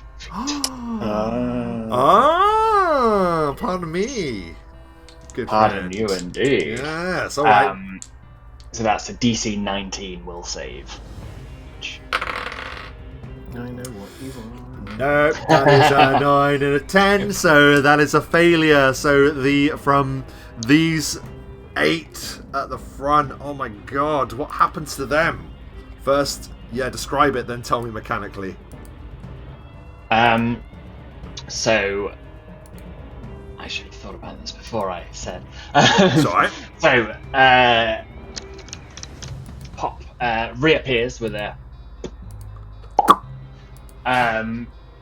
as in their midst, just like loads of scintillating patterns just start whirling around their heads and confusing them, and then they slow down and then just come to a stop. Wow. As they are hypnotized. They become fascinated by the spell, which means the creature stands or sits quietly, taking no actions other than to pay attention to the fascinating effect for as long as the effect lasts. Takes a -4 penalty on skill checks, such as listen and spot. It's particularly relevant in this case. An obvious threat, such as someone drawing a weapon, casting a spell, or aiming a ranged weapon at the fascinated creature, automatically breaks the effect. Fascinated creature's ally may shake it free of the spell as a standard action. Immeasurably cool. Okay, so they're just stuck there, and and they only get a save if they are interrupted in some way. Yes. Or if attacked. somebody moves towards them, or they get hit by something, or if they're threatened, Well, for the or time they're being, it is disarray for the Dominion ranks on the bridge. But for how long? Who knows? Anything else on your turn, Pop? that is all for now. Very good. So with Pop completing his turn, the Praetor is screaming to get his ranks in order. 5, 10, 15, 20, 25, 30, 35, 40... No, 5, 10, 15, 20, 25, 30, 35, 40, 25, 50. He reaches the back of their ranks there. And you look, Galaric, this guy has sort of made eyes against you. You can see that he's sort of like judging the distance between you and he, shall we say? Ooh. And goes, and like you watch as his mount just like paws at the ground, whether it's hoof or hooves at the ground, whatever you want to say. But that is his turn because he can't do anything else, and so that's him. The Dominion are in full disarray apart from these two here, I will say, which will make their attacks. This one could just attack at Fleece. Fleece, your armor class.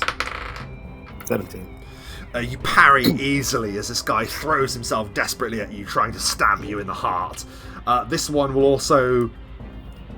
So 1, 2, half movement can get to Galaric, is going to try and plunge a vicious-looking short sword. It looks like a gladius into your thigh. Armor class? 22. Possibly a critical. Ooh. That is a natural 1, so that is just a hit. Nice. He does minimum damage. It's a natural 1. Oh. That is 2 points of piercing damage, Galaric. You'll be disdainful to learn. That is them. The rest I'm going to say in disarray because the others don't want to break rank. They only move when the person to their right moves, and they're not moving. That's how phalanxes work. However, knowing no such hindrance, it is now Fleece's turn. Hello. I would like to go for the big guy. Yes. I take a 5-foot step into this square. Can I do that? I don't know what the scenery is like, really. It's just sort of... The one directly ahead... Yeah, that one. Yeah, you can stand on that. You note that there is a billowing flame issuing from the side of it, so one misstep, you could fall into a hefty amount of burning oil. Yeah, I mean, that's kind of the plan, really. So this time, I'm aiming for big fella. And rather than sweeping the leg, I'm just trying to mess up his knee and take him down with a trip attempt again. So with my improved trip, it just has to be touch. Okay, so his touch armor class, I'm happy to tell you, is the extra from 8. He's a big boy. 8. He's a big boy. I'll take in the extra from heroism. That's a 24. That's a definite touch. Okay, excellent. And now we do the opposed strength or dexterity. Obviously, he just add the 4 for his size, but I will add the 4 that's just for mine factored as well. into his thing anyway, so that's it's fine. factored in, yeah. So I'll not just deduct. I'll just go on. Okay. 27. Yeah, you way outstrip the 18 that he received. You absolutely wail on him with your trip attempt. So what is it like? Amazing. So basically what happens is he kind of goes in, slams at the leg, which just knocks it out to the side. He brings it around, which knocks him over onto his back. And then he brings the axe up and around and goes to do a downward swipe with my follow-up attack. Because you get a follow-up attack after you do a trip. Incredible. Now... So he's on the floor, he's prone, you get a +4 to attack him because he's on the ground. Yes, and I get the +2. Bonus from the heroism, yeah. I'm wondering about power attack, because I've not really used power attack all that much, guys. Is it like it's not a full round action or anything, you just take it off of your attack, right? Off of your attack, and your But it has to come off of all your attacks, but because I've only got one attack, it doesn't matter. Okay, so I'm going to take 4 off. Yeah, you're muted, Mike, by the way. Yes, I realised that. I was like, yeah. Yes. You're taking how much off, sorry, off Matt? 4. Okay. +8. And then I've still got the 2 from heroism, so that's fine. Let's do this. 29. A disgusting amount. You easily smash the iron bastard on the ground. Okay, now I have to figure out damage. So it's that. Heroism doesn't add anything to damage, does it? Not to damage, no. No, but I also have an extra 8 from taking 4 off and power attack. Mm-hmm. Which leaves it at...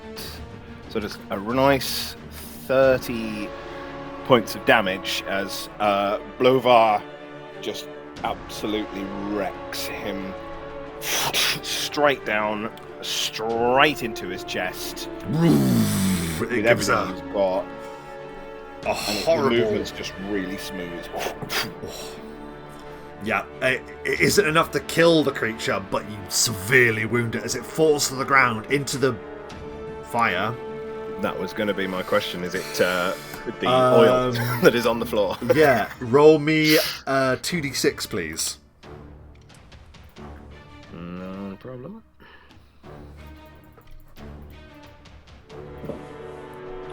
6. That is the perfect amount necessary. As you trip him and cut him down and he falls into the flames, what is it like as you kill the Iron Bastard? Yeah, literally. I think he leaves the axe in his chest, caves his chest in, and realises that just that little bit of burning is kind of, as he's finishing off, he tries to roll to put himself out, but he just holds the axe in place, holds it in, pulls it out so he can't get away. And these massive arms are trying to reach for you, and as it's... Sorry, carry on. As it's dying, it kind of makes eye contact with you, and it knows it's been felled by one of its kind. And its eyes roll back in its head before it burns to death. Good job. Yes. Nice. Yeah, I'm happy with that. Amazing! Yeah, you should be that sick. That's so cool, holding him in the fire. Okay. That is Felice's turn. Archers, knock! Loose! Please roll d20 plus 4, each of you.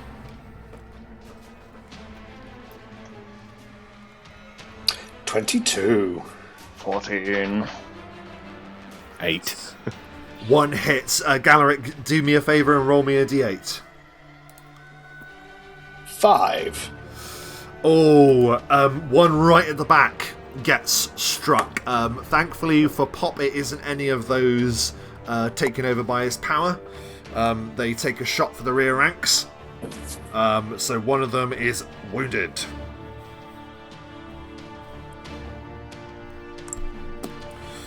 Okay.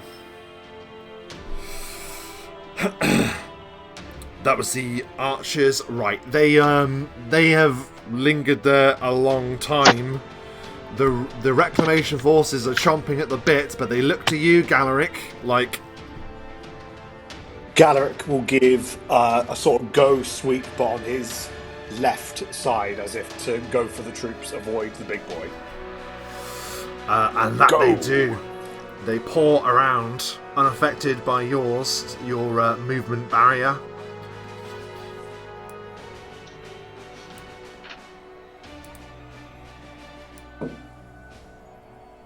The one directly in front of you, the Dominion soldier, did you kill him? I can't remember, I'm so sorry. No, he got a cheeky stab in the He shin. stabbed, yes, he still got... I was going to say, I would have marked him dead, if not.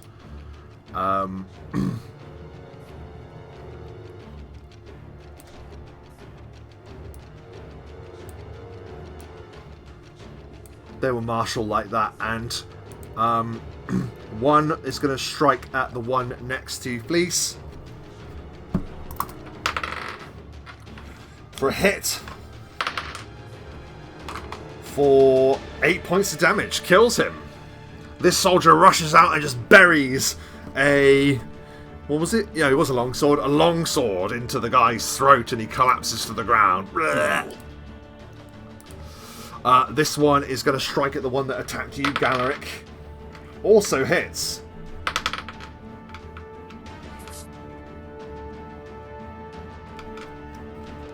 And slays this guy. The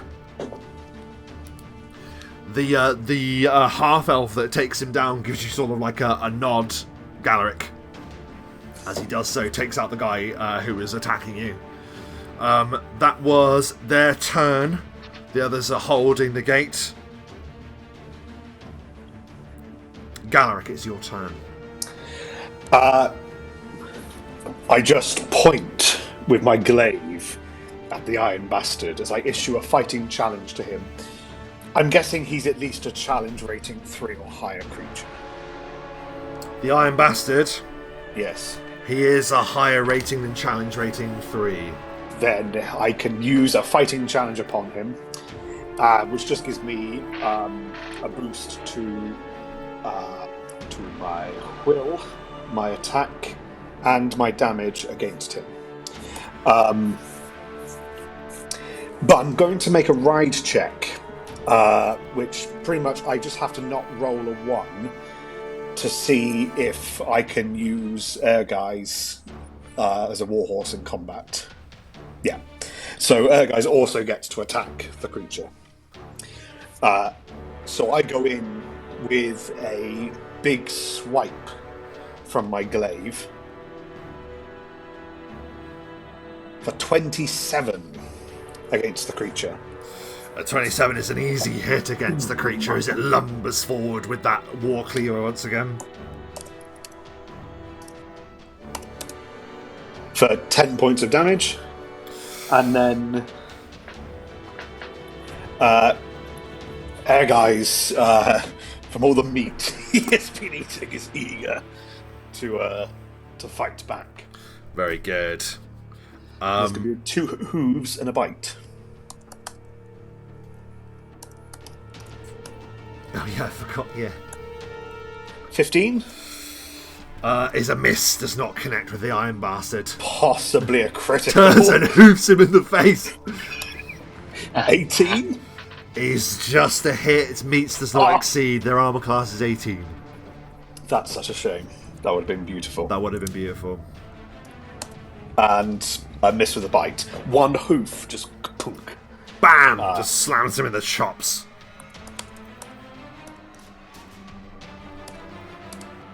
For 5 points of damage. So, boom! Crack! Like a bone snaps under the terrible creature's armor and it gives a guttural yell. Rah! Nice, and that's all I will do. The Iron Bastard raises his war cleaver high once again and brings it sailing down at you, Galaric. 23. How do you possibly a fumble? Let's find out. That is a miss, not a fumble. Oh. How do you defend yourself? I think with Erguise sort of rearing back to hit him, I've got a bit more advantage to lean a bit further back than usual. And as this cleaver just comes in, I'm already kind of sliding backwards off the saddle and then readjusting myself afterwards. Forward! Forward! The Praetor bellows and he points his blade to the remaining boats. And they move 5, 10, 15, 20, 25, 30, 35, 40, 45, 50, 55, 60. They move to there.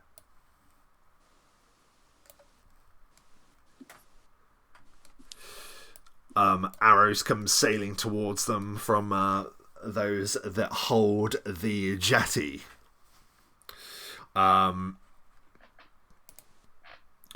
As they have done double movement, that's their turn. The rest of the Dominion, I guess they're going to have to hustle, aren't they? It's awkward as hell. I will literally be back in like 10 seconds. No problem, mate. 5, 10, 15. They're going to just move around here.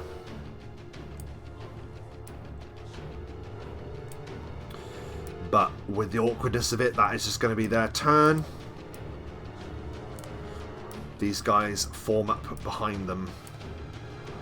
We're back to the top of the round, and the Sage I don't see why not. The Sage is going to put his hand on the engineer again. Mike, why don't you make a plus 24 ranged attack? Oh, let's see. Oh, 43. What is it like as this ballista explodes the second boat? If it's the same guy, I think he's just now kind of like clocked just how efficient it is having a skilled caster guide you, as he's just like, oh, I've got this zone.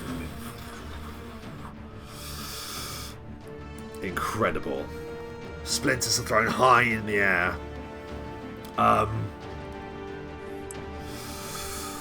Forward!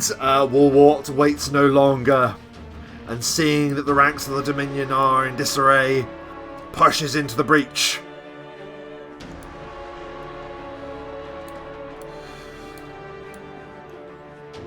And the battle is in full flight now. The shields of the Reclamation smash into the line of the Dominion. Swords cross, arrows fly. It is absolute chaos. I'm going to see... Can any of them actually reach them? These two can still move through here.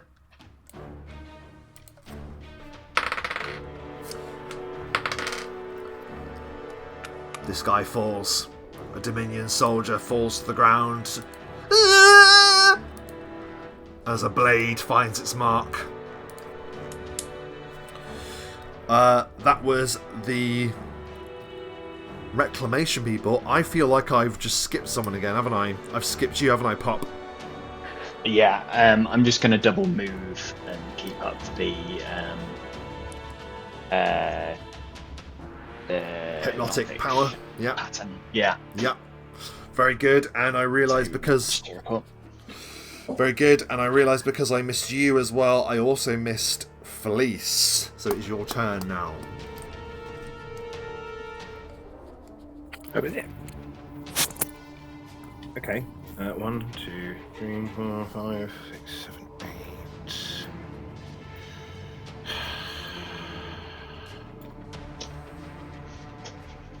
I don't know that he will, actually.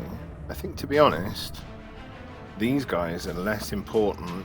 He will shout to Galaric.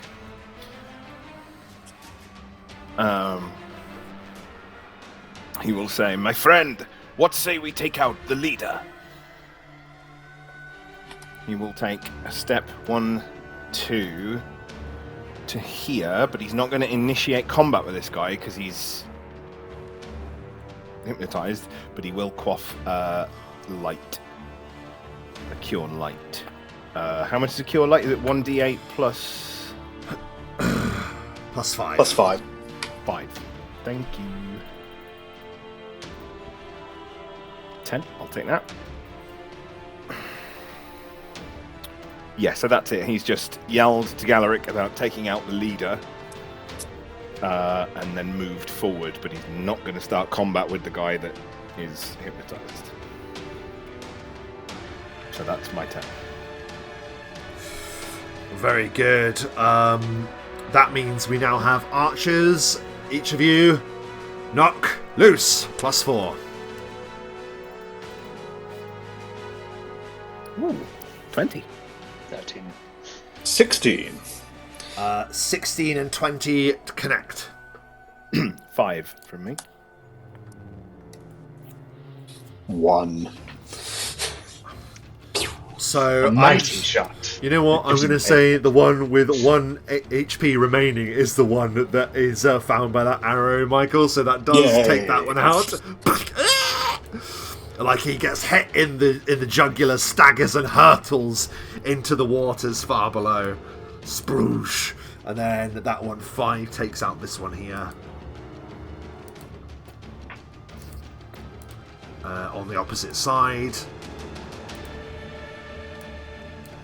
Splash. Okay. Right. That is the archers, the Reclamation. I moved them early, I believe. Galaric, it is your turn. I did move them early. Yes. I still have a fighting challenge against the Iron Bastard. So... Satisfying every time anyone says that. So I'm going to draw up my glaive again as I shout at him, "You will not harm any of these men in my care," as I am rolling. 23. 23 is an attack against him, yes? Yes. It's a hit.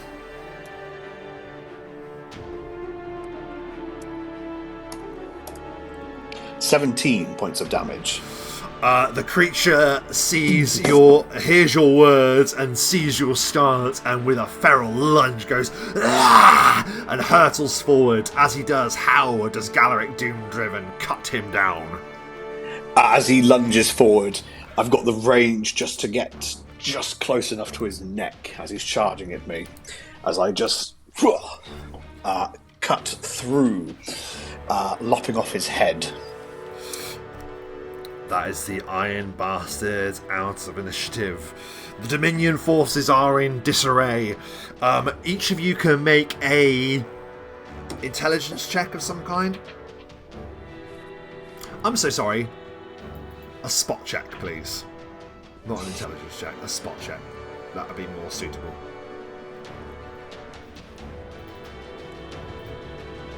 Oh.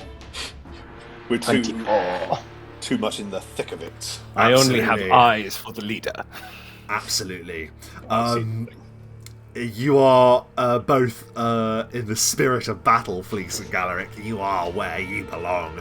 And as blood-curdling cries and the clash of armour and blade ring up around you, you both are entirely ignorant to what Pop sees. Right at the beginning of this session, I described how there was a great mist curdling out of the Golden Sea. The mist, or rather the fog of war. Pop, you see a tremendous shape looming from out of the sea. With a 24, the DC 20 was to actually spot the thing and sort of a rough idea what it is. Is enough for you to see that this isn't some monster. This isn't some beast from the monster manual of old. No. You see a tremendous vessel, a ship, prowling out of the mists. And as you turn, you see an unbelievable blast of magical power. And everything goes quiet for a moment.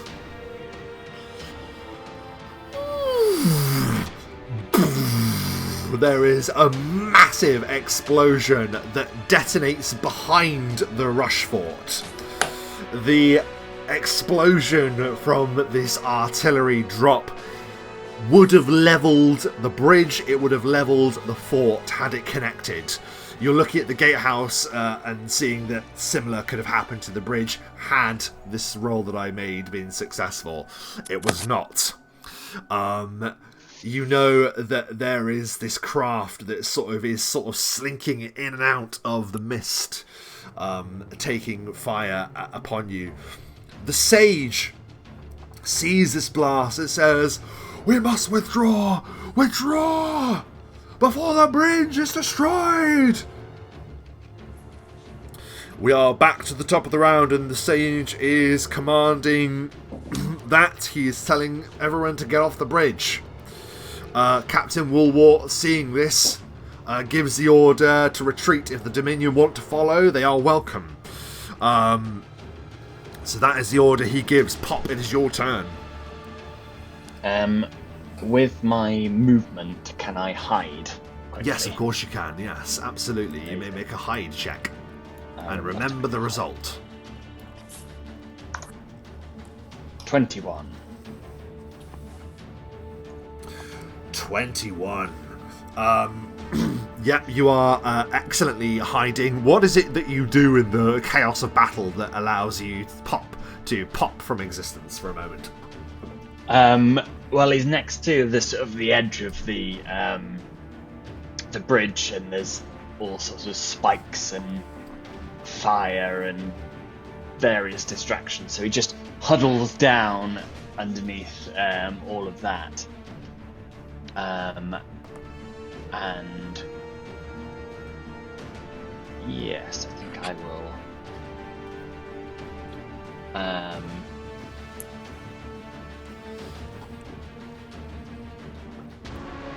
Do I want to do something else there? I'll pause there for now. Hold the hypnotic pattern on the sword. Absolutely. So you maybe can look upon those that remain on the bridge hypnotized with a look of mirth, whereas those are withdrawing from the bridge that is clearly in range of this gargantuan vessel that menaces the Rushfort. They remain exactly where they are. God. Which is pretty horrifying to think about. However, it is now the Praetor's turn, and as I mentioned to you, he was preparing.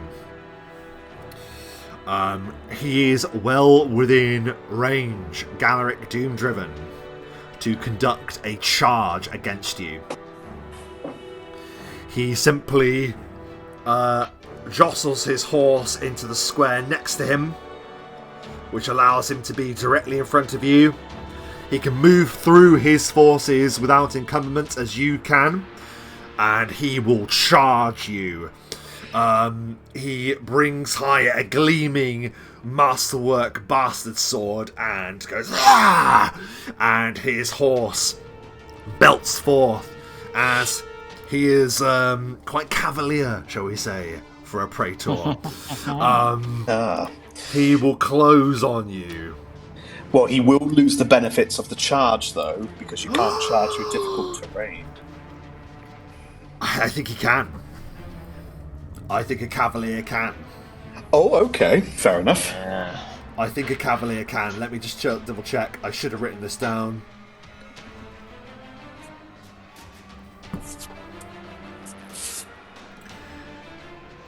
Is it like spirited charge? Well, he has deadly charge, I don't mind telling you, which means if he hits you, it's going to be a pretty nasty attack.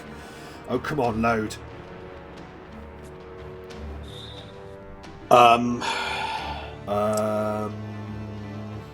No, No, but it doubles the maximum distance the mount can travel when making a charge up to 4 times its speed. So I think actually he can get you. He is affected by the reduction in movement from your difficult terrain, but he still has enough movement to close the gap. I don't miss the thing, because you cannot charge over difficult terrain, so he would lose the benefits of a charge.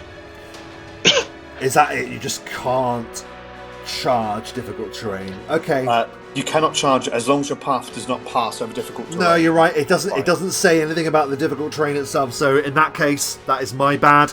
He will charge forward, and because he only gets the attack if the charge is successful, he will charge at you.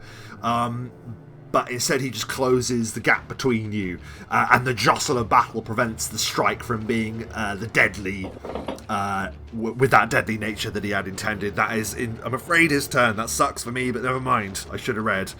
That is him. There is this absolute chaos in the battle as the Dominion are effectively frozen in place. Fleece, it's your turn. So bad. So, I will take a free 5-foot step. If I can move my character. Everything's frozen. Why isn't it working? Ah, there we go. I can. 5-foot step to here. So I'm now directly behind this guy. Now, having a look. You may make a trip attack against a mounted opponent. The defender may make a ride check in place of his dexterity or strength check. If you succeed, you pull the rider from his mount. Okay. So the trip attempt is against him, and he is medium. He is. So that is a bonus in my favour. So initially I will make the touch. We are flanking him. You do get yes for the flank. He is flanked. So there's... I won't take it, of course. I'm above that. Of course. So heroism and flanking is a 2, right? +2. Okay, so he's 19 on his opposing... touch. Oh, sorry, you're rolling his touch. Gotcha. I'll keep that roll. You hit his touch. Oh dear. Hit his touch. Okay, good. So...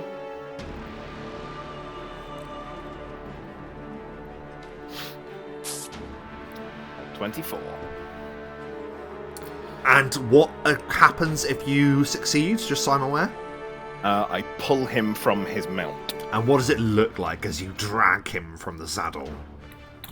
So yeah, I mean, literally, so with the axe, I think that because Fleece is so incredibly tall, he's almost up next to the guy in the saddle anyway, so he gets the axe, he swings it as if he's going in for a strike, but instead of striking him, he releases with one hand. It goes around him, he catches it on the other side, and he uses the bar, like the haft of the axe, to just pull himself and the other guy backwards in like a power slam. Oh my god. And just over his head, bang, onto the floor. So he will be on the floor next to him, and as a follow-up to the trip, I can make an attack. You can attack him, yes. It is just a trip. So this is... where has he landed? Yeah, I just realised I don't have a token ready for his position, so let me quickly grab that for you. Not a problem. Let me see. I if think I just pull because him he out. is medium, he won't be flanked anymore. Because obviously he doesn't occupy all the space that his horse did. Correct. So if I But quickly... he is going to be prone, which is nice. I'm just trying to figure out bonuses, really. Well, whilst you're doing that, that gives me time to grab a figure for him, because he's off his horse. I should have foreseen this.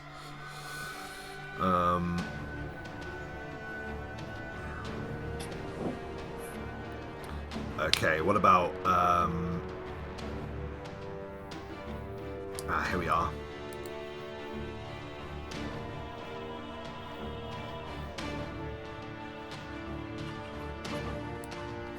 Oh, he's going to look like everyone else. Oh no, he's got a different weapon. Well...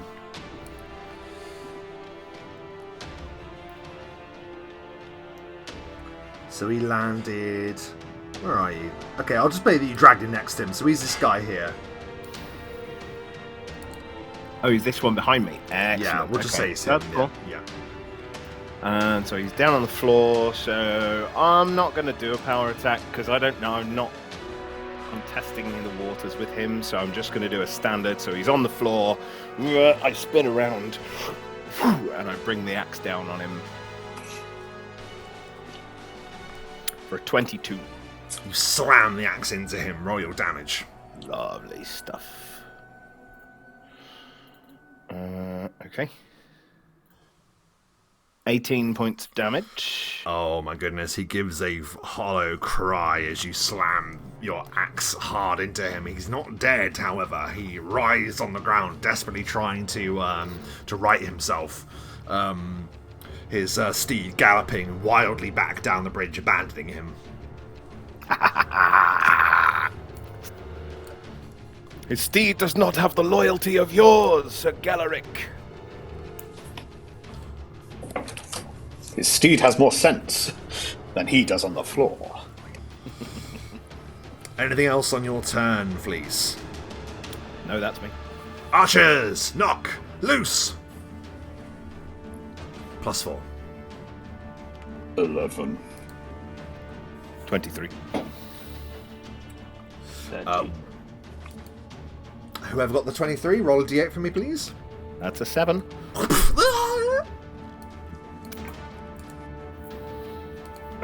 Good work, archers. You still hear the voice of the sage yelling, "Retreat! Retreat! Get off the bridge! Get off the bridge!" You can My sort own of... good time. Yeah. That was Fleece. Archers have been. The Reclamation forces are doing as they are bidden. They are pushing back off the bridge.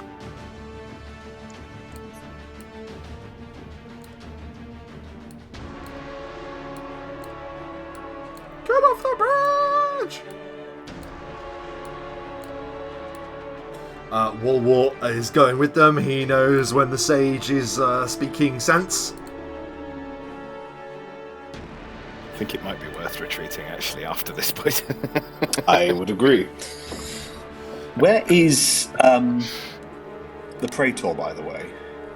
He is right in front of me, the one with the red dot. I should really put him here. I'm sorry, he's there. There he is. Do you see him? Yeah. I think you didn't put him there because there was another... There was a thing in the way, there, but he should have been moved out of the way by his horse before anyway, but it was just a bit confusing. He gets thrown back there. The horse kicks him as it abandons him, and he rolls back into that square. So that's the Reclamation forces retreated. Galaric, it is your turn.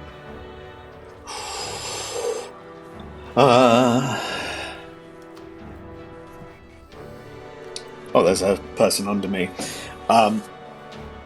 So there is. I will adhere to what the sage is saying, but I'm only going to go back to here, just in case anyone tries to give chase. I can slow them down, and then I'll do not fully provoke pull an back. attack of opportunity of anyone, so that's absolutely fine. Yeah, you're able to do so.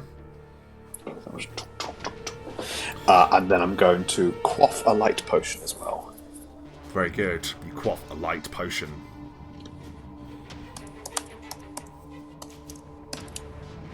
Oh, minimum healing. Million healing. Million healing. That's okay. Okay.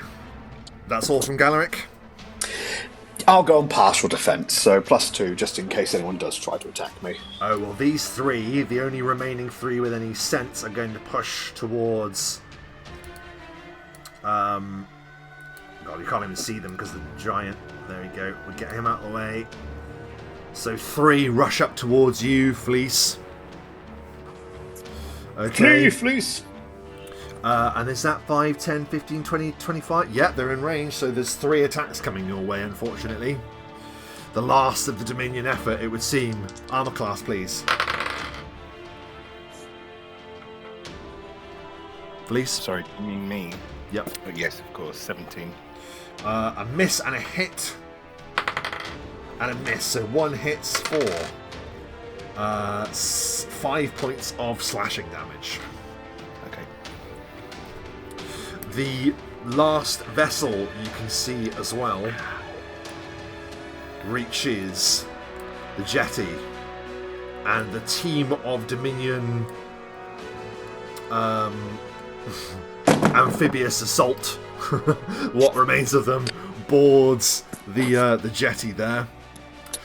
We're back to the top of the round. The sage is yelling at this point, "Take cover! Take cover!" You can give me a listen check, all of you, please.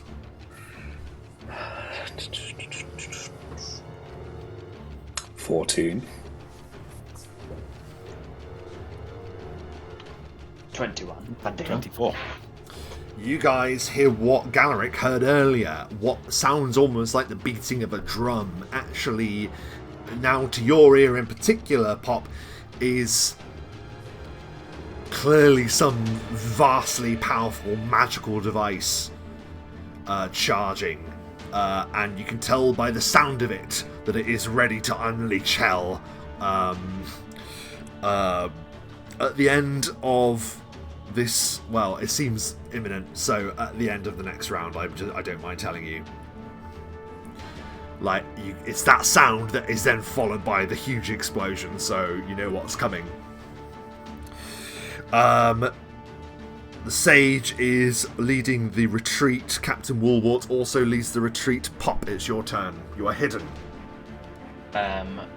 Pop will... the gate, by the way, the gate illusion dropped a couple of turns ago. I forgot completely about it. That's fine. But he will also drop the hypnotic pattern, and that lasts for another 2 rounds. And he blows some fine sand and says, "Sleep," at this spot here. Oh no! The 4 people surrounding The 4 remaining Fleece, ones. yeah, fall asleep. So they have to. It's 4 HD creatures, starting with the lowest amount, so I could actually even place it on Fleece, and it wouldn't affect it first. It'd affect them first because they've got less hit dice. So 4 hit dice worth of creatures, which I think they've only got 1 each. You would be correct. They have to make a will save. And it is enchantment, and I am hidden, so they're denied their dexterity. Savage, that's savage. So they've got DC 18, or they will drop asleep. And yet, surrounded by the din of battle, they lay themselves to rest.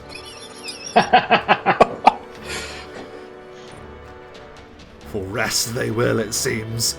Fleece, you're watching as this accomplice that you just know to have helped escort with you through the supply way has now just put these people that were about to stab you asleep. They just fall asleep in front of you. In amongst the battle, I can relate. And then with his movement, he's going to fall back, yelling, "Fall back! Fall back!" Not that fun. Yeah, very good. The Praetor is going to stand. As he does, he will provoke an attack of opportunity off Fleece, as it is a move action. Yes. And he intends to strike afterwards. Can you follow an attack of opportunity? Can it be a trip attempt, or does it just have to be an attack? I think it can. One of us has been a tripper in the past. You can't trip somebody who is standing. They have to be stood. As they stand up, you can't trip them. Right. So in that case, you can just hit. Okay. Because say we have Conrad with us, we should know to ask. Yes. I'm just going to put this out there, guys, as to what I would like to do. You tell me if it's possible. Yeah, sure. My thought on the next round was to try and grapple him, to drag him into the castle with us. Is there a way that I can use an attack opportunity to initiate a grapple? It's still an attack. It is an attack of opportunity, so no, it's just an attack of opportunity. No, I don't mean. I know what you're trying to do, and that's cool, but it's just an attack of opportunity. A risk. I don't know how much health. You can strike him non-lethally if you want. Yeah, that's of course. Yeah. So I just turn my axe to the side and try and. Yeah, like sort of. I think there's a -4 penalty for striking. I believe there is a -4. We'll just penalty, say that for ease. Yeah, that's fine. But he still counts as on the floor as he's getting up. So he does, the -4 and the +4 are negated. So normal attack. Yeah. So normal attack against his normal armor class.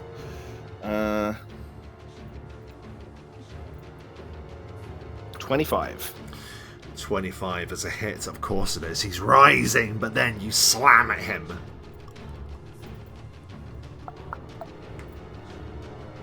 He takes 19 non-lethal. Just around his face. Smash him into the middle of next week. It's not lethal, but you just belt him and it just is out. Like he's trying to stand. Of the axe, so it's like a shovel. He's trying to stand, and as he's standing, you're coming down. So he goes bang and just collapses on the ground in front of you. You still have your movement. That wasn't my turn. Of course it was. I'm a DM. I know how to D&D. That was him standing. That He's frees out. up my turn to grab him and drag him. So. Dominion don't get a save for being asleep unless they're struck, yes? Yeah, or shaken awake. The others haven't been. They are all out. I think there's two. Oh, no, those two there. There's this guy here and this guy here. This one is going to try and stab you, Fleece. Okay, 17. It's a hit. Do they have reach? I thought it might be. I've got a crap armor class. This one. No, he's asleep. It's the one next to him on the left of him. Oh, It would have been the four surrounding Fleece there. 1, 2, 3, 4. Oh, okay. Well, listen, okay. I am protected by somnambulance. I'm going to say that it was this guy then. He's going to move around, but I will re-roll because it's a different guy. How about that? That's still going to hit. Sorry. It's all good. For 4 points of slashing damage. Lovely. Okay. That was the turn of the Dominion. Oh no, these guys That is going to leave a scar. on the jetty. Oh no, they're part of group. They're group 8. Group 8. Don't go yet. Sadly, it is the archers. Oh, and the ballistae didn't go.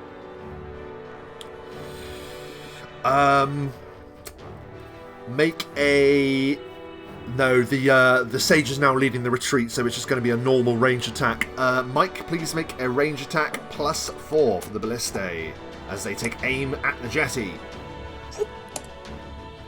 17. Amazing.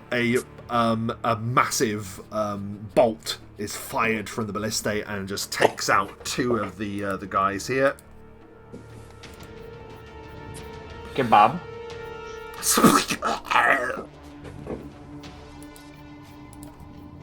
They're a leaf on the wind. Oh god, they Watch how are. they... Watch how they. Still. Okay, it still hurts. That's exactly what they say as they collapse to the ground with a ballistae bolt in them. Okay, that was them. Archers, another ranged attack, please. 22. Critical. Confirm.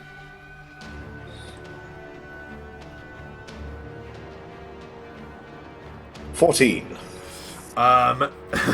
Describe how one archer kills 2 people with 1 shot from the battlements, shooting 2 people on the jetty. He can come with us. This particular archer turns to a guy next to him and just says, "Check out my ultimate technique." And fires an arrow as it ricochets off the dot, just right through the neck of one, ricochets off something else right through there. He is possibly the best archer the game of D&D will ever see. But he's just a nameless NPC. Just a nameless NPC. I love it. Okay, Reclamation are in full retreat and are now hunkering down. They're going to get a bonus to their defenses and saves because they're hunkering. Wasn't there one more archery hit? That's... Oh, did you guys? Oh, of course. Yeah, I'm so sorry. Would Oh, you I like didn't to roll damage. 7 points of damage from that second archer. And that one is also dead. I'm so sorry. 1 Dominion soldier remains alive on the jetty. What a lucky boy. Very lucky boy. For now, anyway. That was the Reclamation. Galaric, it's your turn. Shouldn't Fleece have gone by now? Ah! Yes. So sorry. Yes. Dude, to be fair to you, man, it has been a while, and you've set yourself a massive been a challenge. lot. Yes. Big battle, because you're mental. It's very, very simple. He will grab the guy that he's just knocked unconscious by the bit at the back of his armor, the solid bit. He picks him up like this in one hand, lifts him, and just drags him along. And runs back into the castle, so he can move. You can just do double movement if you want. Double check. Well, he could get to there anyway. Yeah. But he will just make his way into the castle. Where's the captain? Somewhere in that mass, I'm afraid. He's pretty much in front. Absolutely fine. He'll drag the guy. And he'll move over here, throw him off to the side here, and just to the captain, he'll say, "We have a prisoner." He's gonna shout, "You're worried about prisoners when we're under fire like this? I like your style!"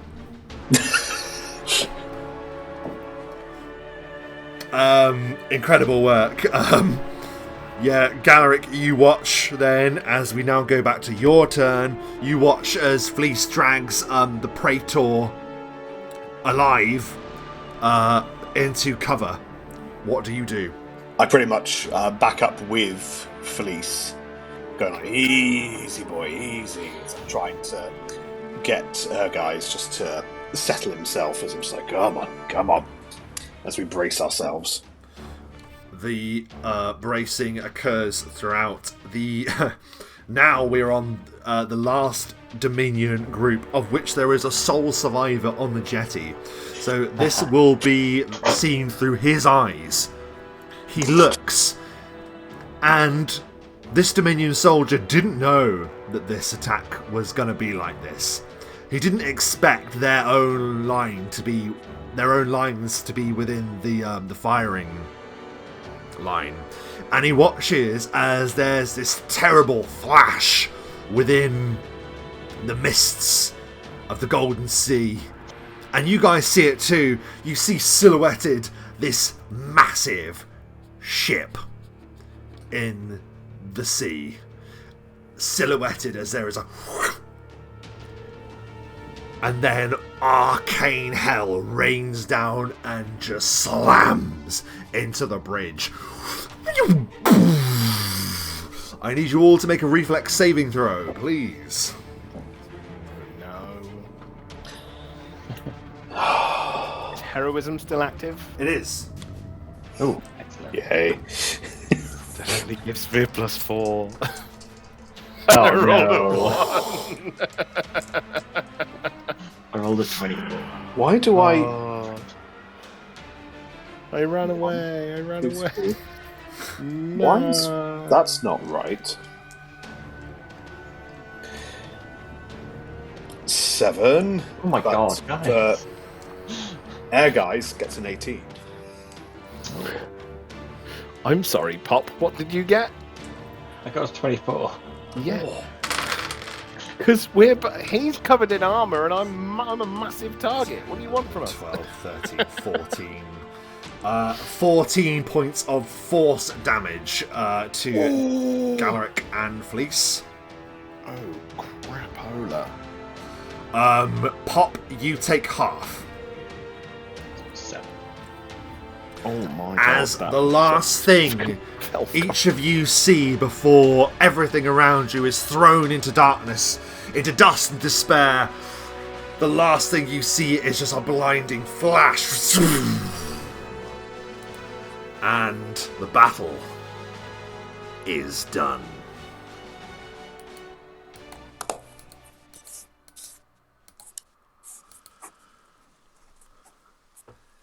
A terrible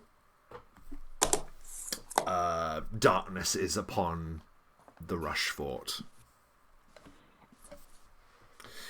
And ash falls like snow. Oh, that's back to where it was. We'll leave it as there is. There we go. And in the remains of the Rushfort stand the survivors of the attack. Having repelled the forces of the Dominion, the fort did not fall, but its defences are totally ruined. And what's more, the bridge is completely out, collapsed into the rush locker. Through the ash, you see the grey face of the sage. And he will say, "Now I am not a believer in miracles.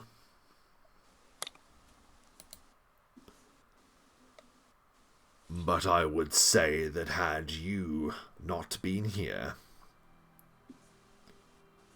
the attack would have gone ill. And he looks around and there's still wounded. Some people... of course, the front wall of the castle was detonated before the battle even happened. Half of the people that already garrisoned here was slain in the initial strike.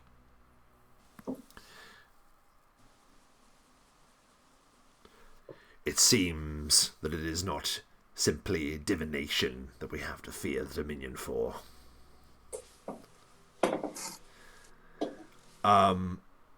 Pop, you can give me a knowledge arcana roll if you have it, or a spellcraft check.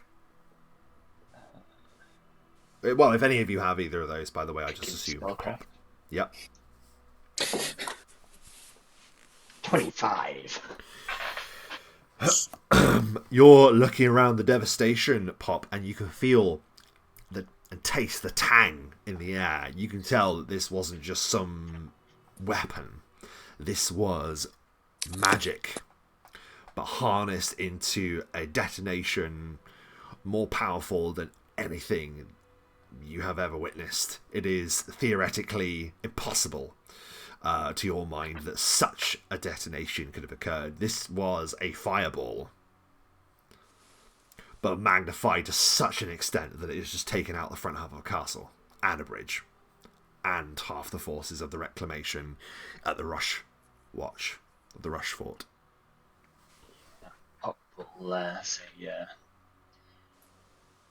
this was no mundane weapon or indeed arcane casting. This was far beyond anything I have ever seen. I don't know about you, Mr. Sage, but this is foul portent for the future of this war. Foul indeed. I quite agree, he says.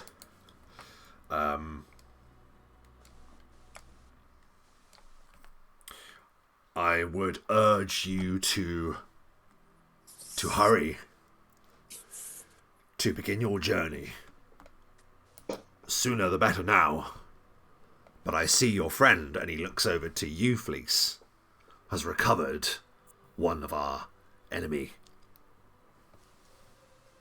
Fleece will be sat. So the guy's unconscious, and Fleece is slumped against the wall next to him, sat as well, with his arms down and his legs out, just absolutely like fucked. He's bleeding. He's in bad shape. He's not doing well at all. Yeah, isn't upsettingly doesn't have a lot of HP.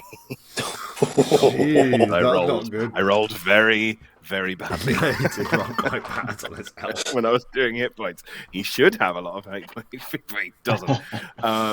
He's all right. He's not like super close to death. Like he maybe could have taken another hit, but like he was, he definitely took some injuries. And he's just looking really, really done in. But at the same time, still looking really, really quite bright-eyed and with it. And you know, like I'll be fine. I'm just taking a moment. Yes, this one appeared to be leading the charge. I do not know how much sway he had in reality, because whoever was on that ship seemed quite willing to sacrifice him. But on the battlefield, he seemed to hold the most sway. I thought it might be worth asking him a question or two. So I bring him to you. The sage will kneel next to the fallen praetor, and he will perform some check or other. Because he's a wise sage, I'm just going to say he passes a heal check to stabilize the man. He is effectively disabled, but conscious. He slowly wakes as the sage puts his hand over his eyes for a moment, and as he draws them away, the man is awake. And kind of like is looking into the middle distance. With his helm removed, you see a man just like any of you, just a soldier. But he has a cruel look to his face. He has a scar that curls at his left lip. Left lip? What am I talking about? The left side of his lip. His left lip. His left and right lip. His mouth is sideways. Got a cleft. He has some weird insectoid creature. He will say, was there victory? Pop will, before anyone can speak, will say, my friend, and cast Charm Person on. Incredible. Pop, can you move your token as well? Because I it's part of your character. I literally can't see you. Oh yeah, it's because I put myself in someone. There he is. Yeah, there he is. Okay. And we'll drag him to, where did he go? Oh yeah, I was against the wall. He had a red spot, didn't he? He did. He was left on the bridge. There he is. Yeah. That one. So you cast Charm Person, and he has to make a save of. He doesn't have any dexterity, does he? Because he's incapacitated. He's mashed. Like, you can see his legs are bloodied and useless. Like, he has been hewn by a giant ice axe as well. So, like, he's barely there. He gets a will save of 18. He'll attempt it. You know, that is actually dead close, but not close enough. His eyes sort of like go further into the middle distance if possible as your... Well, what does your charm... What does it look like when Pop charms someone? Let's get to know your magic style a little bit. I'm guessing he's not considered threatened or attacked currently, because otherwise he would get a bonus. No, he's just helpless in injury currently. So when Pop casts Charm Person, he sort of, like, little waves emanate from him, and he almost becomes sort of a fatherly figure to the soldier on the ground, and he sort of takes on a sort of affects a teacherly tone, and he's just sort of automatically becomes almost superior to the guy, and he goes, I'm sure you'll answer any questions we have for you, won't you, my friend? Why, yes, of course. Anything to help. There's a good fellow. There's a good fellow.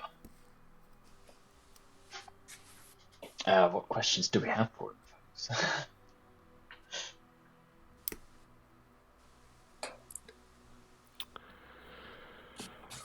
I'm really not sure. Well, you brought him back here. I know. I brought him to you because I don't have the questions myself, so I do not. I would have Who already authorized asked. the attack on me, Why, my good man? that was the chapter general. You can give me a you can give me a straight intelligence check if you want. You can give me a a straight intelligence. 3. 13. 3.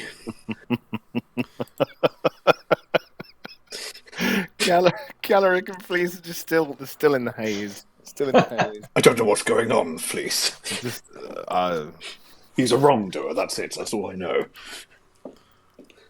I was thinking that maybe the captain would have questions for him, or the sage. Or obviously our friend Pop, as he is seemingly so very clever. I like when your character says Pop. Bob. The sage will say, I know of a At least I have heard rumour of this chapter general. I do not know his name, but as I understand it, he has gold skin and speaks with the tongues of fire. That does not sound in any way pleasant. That is what they say. I'm not a big fan of fire.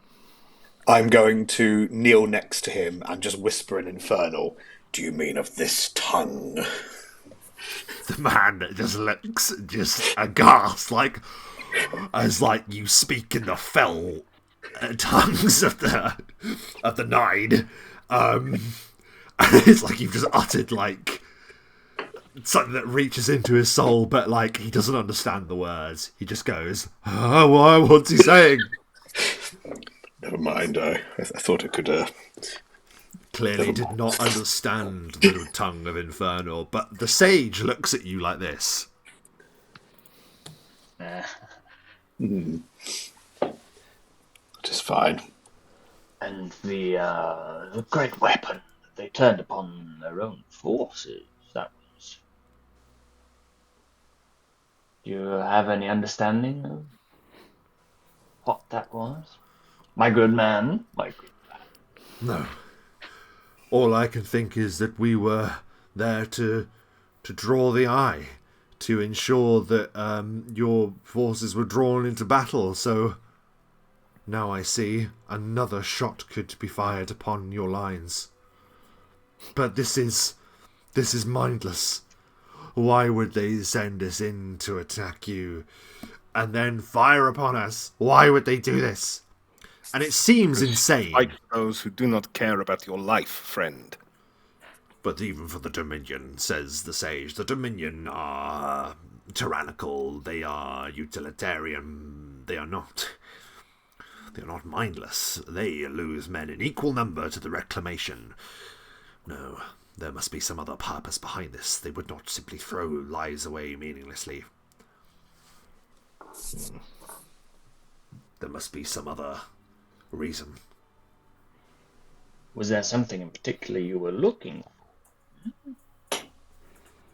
Just that this was to be the big strike.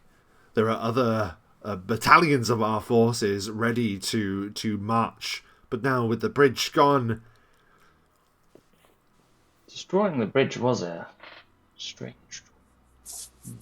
Why would they destroy the bridge, says the sage? Why would they prevent their means of crossing the river when so long it has stood in this stalemate?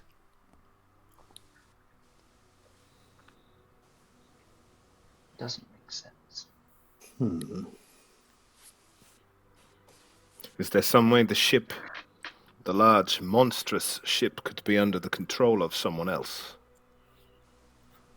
A different force, perhaps, under the guise of the Dominion.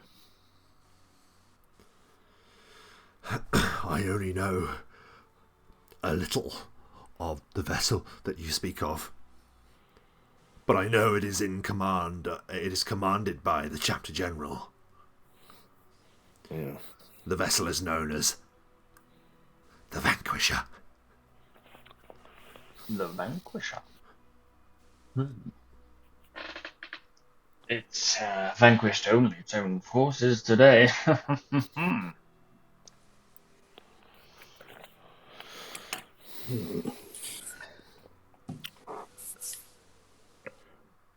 I'm afraid I know very little of seafare.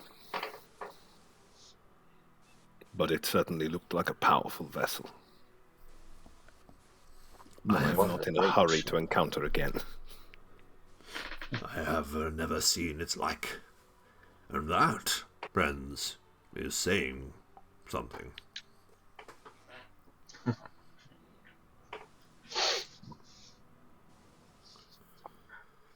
Is there anything more that you would ask of this wretch?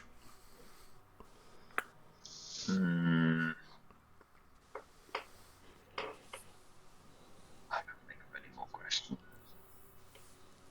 Perhaps he's more useful now as information on the opposing side. If he is aware of any more of their forces nearby. He speaks of further battalions being marshalled. Yes. That is true, he says. But they will not cross now.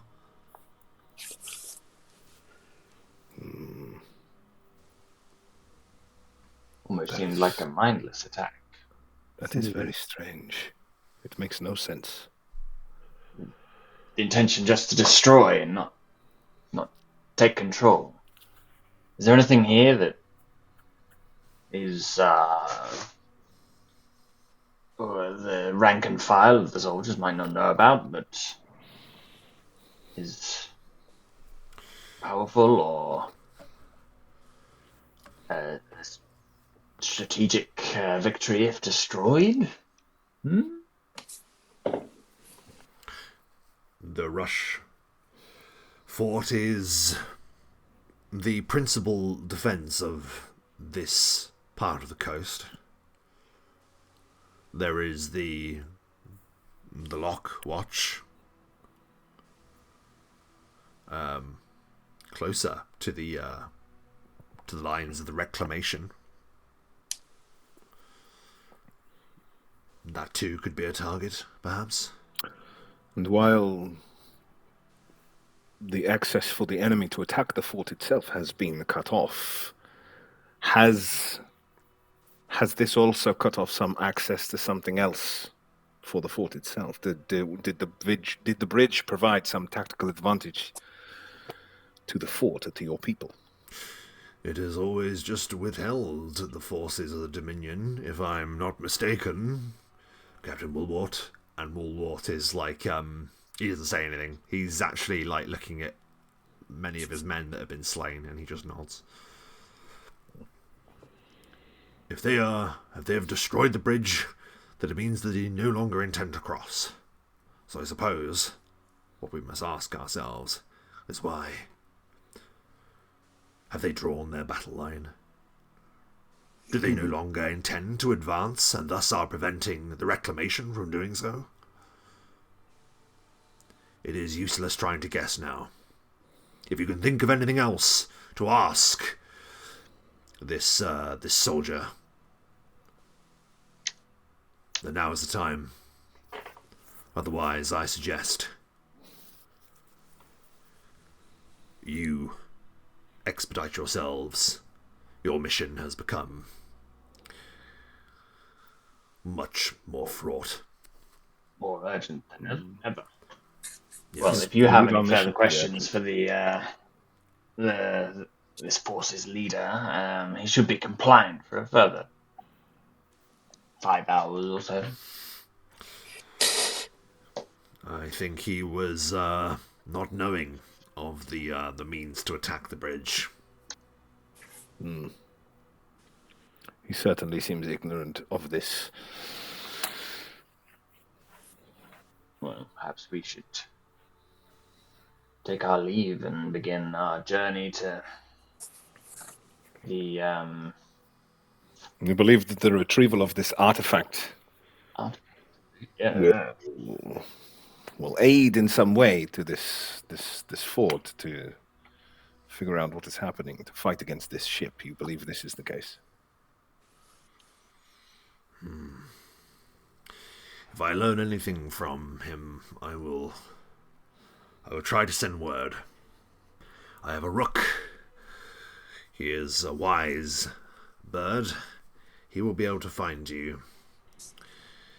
And if he finds you, then you shall use him to send a message back to me, unless you find other means to do so. Of course.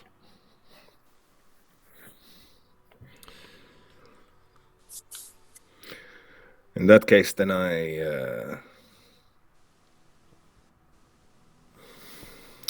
would perhaps suggest that we begin our journey sooner rather than later.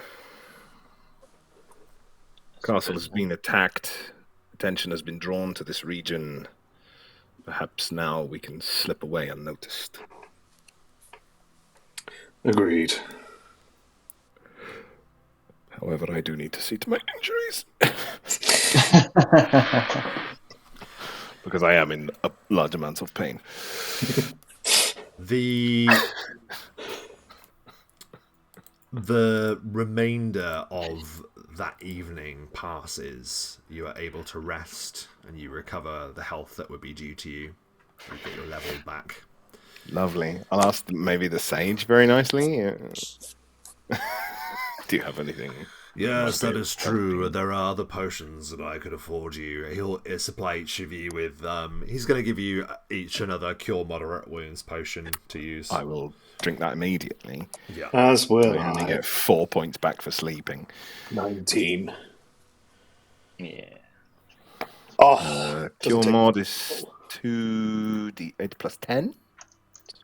Yeah. 2d8 plus 10. I'm not yes. mistaken. Skadoosh.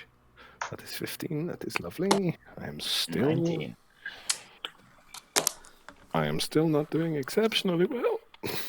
I Back am. to full health. I'm a bouncing little baby gnome. I'm will still take- battered, but nowhere near. I will take another cure light. I took a lot of damage. Oh, crap. I'm still frigging injured. Woolwort stands as you're healing up and you're resting, and he'll move to the sage, and he's going to say, "I'll be shoring up what defense we can here, but at least we don't have to worry about the bridge anymore. Now our Tauron can't help but send reinforcements here."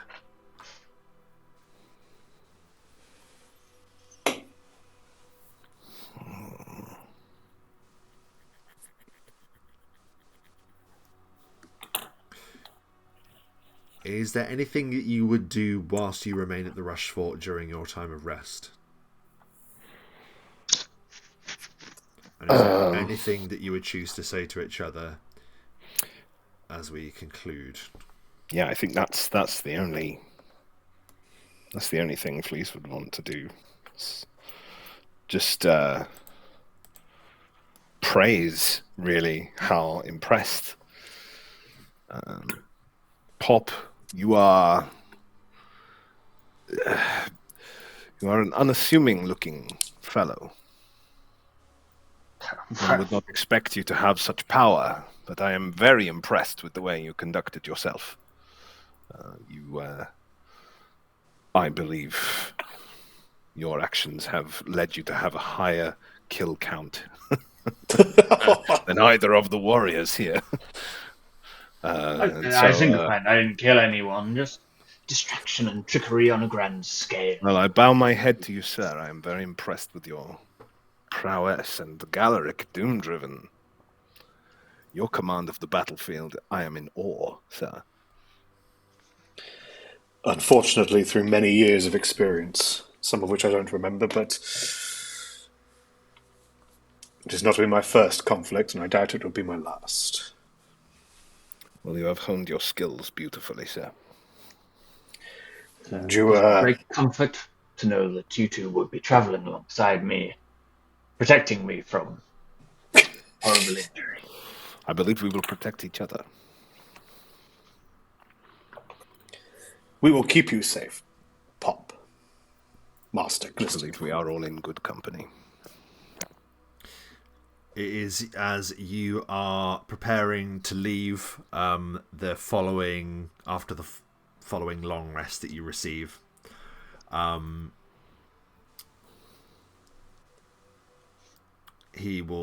sage will come to you and say, "It will be well for you to find a means to cross the river. We can provide you with a boat, or you could travel further north to see if you can find a crossing there. Though I would urge you to err on the side of caution of going too far in that direction. The rot route awaits there." Were any of those rafts from the assault, did any of those survive the explosion? Got major fucked up. It has been looked to. There is enough platform area for you and your steed to mount it, but I would urge caution on the crossing. That guys is a better swimmer than I. Like so many guys. things with the skills. Guy Actually looks, is. looks Lack very of happy at this declaration. Well, he will say, the sage will say, I find that it is difficult for me to adhere to the will of my oath, for as a sage we are advised not to interfere. And yet I find myself on this side of the river.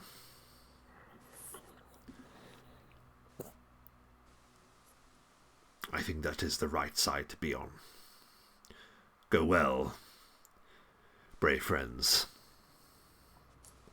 and watch for any danger and all danger that the Rushfront will face in your direction. And as you begin to move away, the sage catches you, Galaric, by the arm. And he will lean in and he will say, you would do well to avoid uttering that tongue.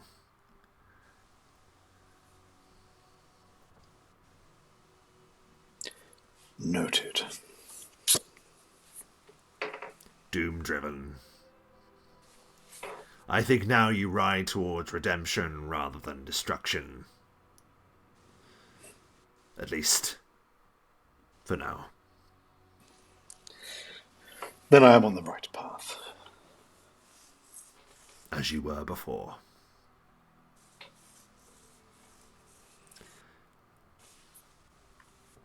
And as our three adventurers begin making their way towards the river to cross the mouth of those currents, as you move into the depths of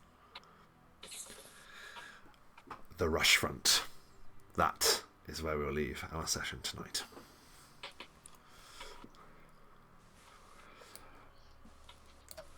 Oh yeah. So, as we do at the end of every session, we are going to go over our thoughts and feelings about the game. We will do so very quickly, as we have gone rather late this evening. But that's what a battle will do for you. Let's start with Dom. What are your thoughts and feelings about the characters and the session in general? Well, briefly, just on the combat mechanics, I enjoyed the different abilities of all of them. I think they're quite complementary, which is nice considering we didn't discuss it beforehand, as ever. Yes. It's nice what we want to do and hope that everyone else does something that it works with. I think it does. I think you're going to have to be a little bit careful with not making people essentially immune from Galaric's attacks. True, yeah. But I don't think there's too many things that will happen. So, in terms of the three of them, yeah, I think they could make a fine group. It'd be interesting to find out a little bit more about each of them if we get enough time with them before. Well, I'm hoping so. Hoping that we don't keep our cards too close to our chest with whatever time we spend with these guys, for sure. Yeah, and in terms of the session itself, I really enjoyed it. It's a nice mix of getting a little bit of exposition and a good chunk of action to get our brains back into, or for the first time, into these characters. Yes. Yes. Very intriguing, anyway, all round. Very intrigued to see what we can discover about Excellent. each other and the area. And Michael, thoughts and feelings at the end of the session? Yes, I think actually a very nice way to see how all the characters were showcased, and a nice introduction to how each of them operated, which was nice.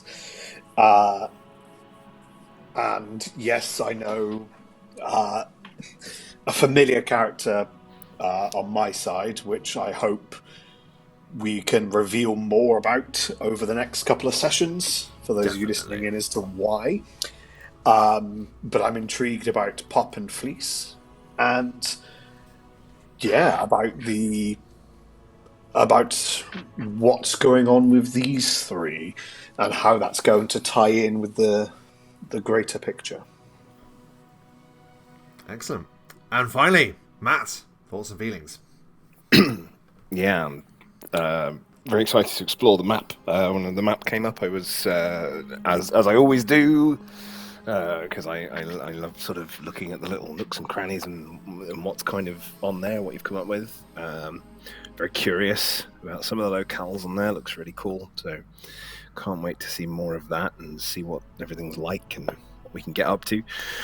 Yeah, Galaric, very interesting because, again, I don't want to give anything away too major, but yes, he is a familiar character. I have traveled with this character before, and all I will say is the last time I traveled with this character, my character hated him.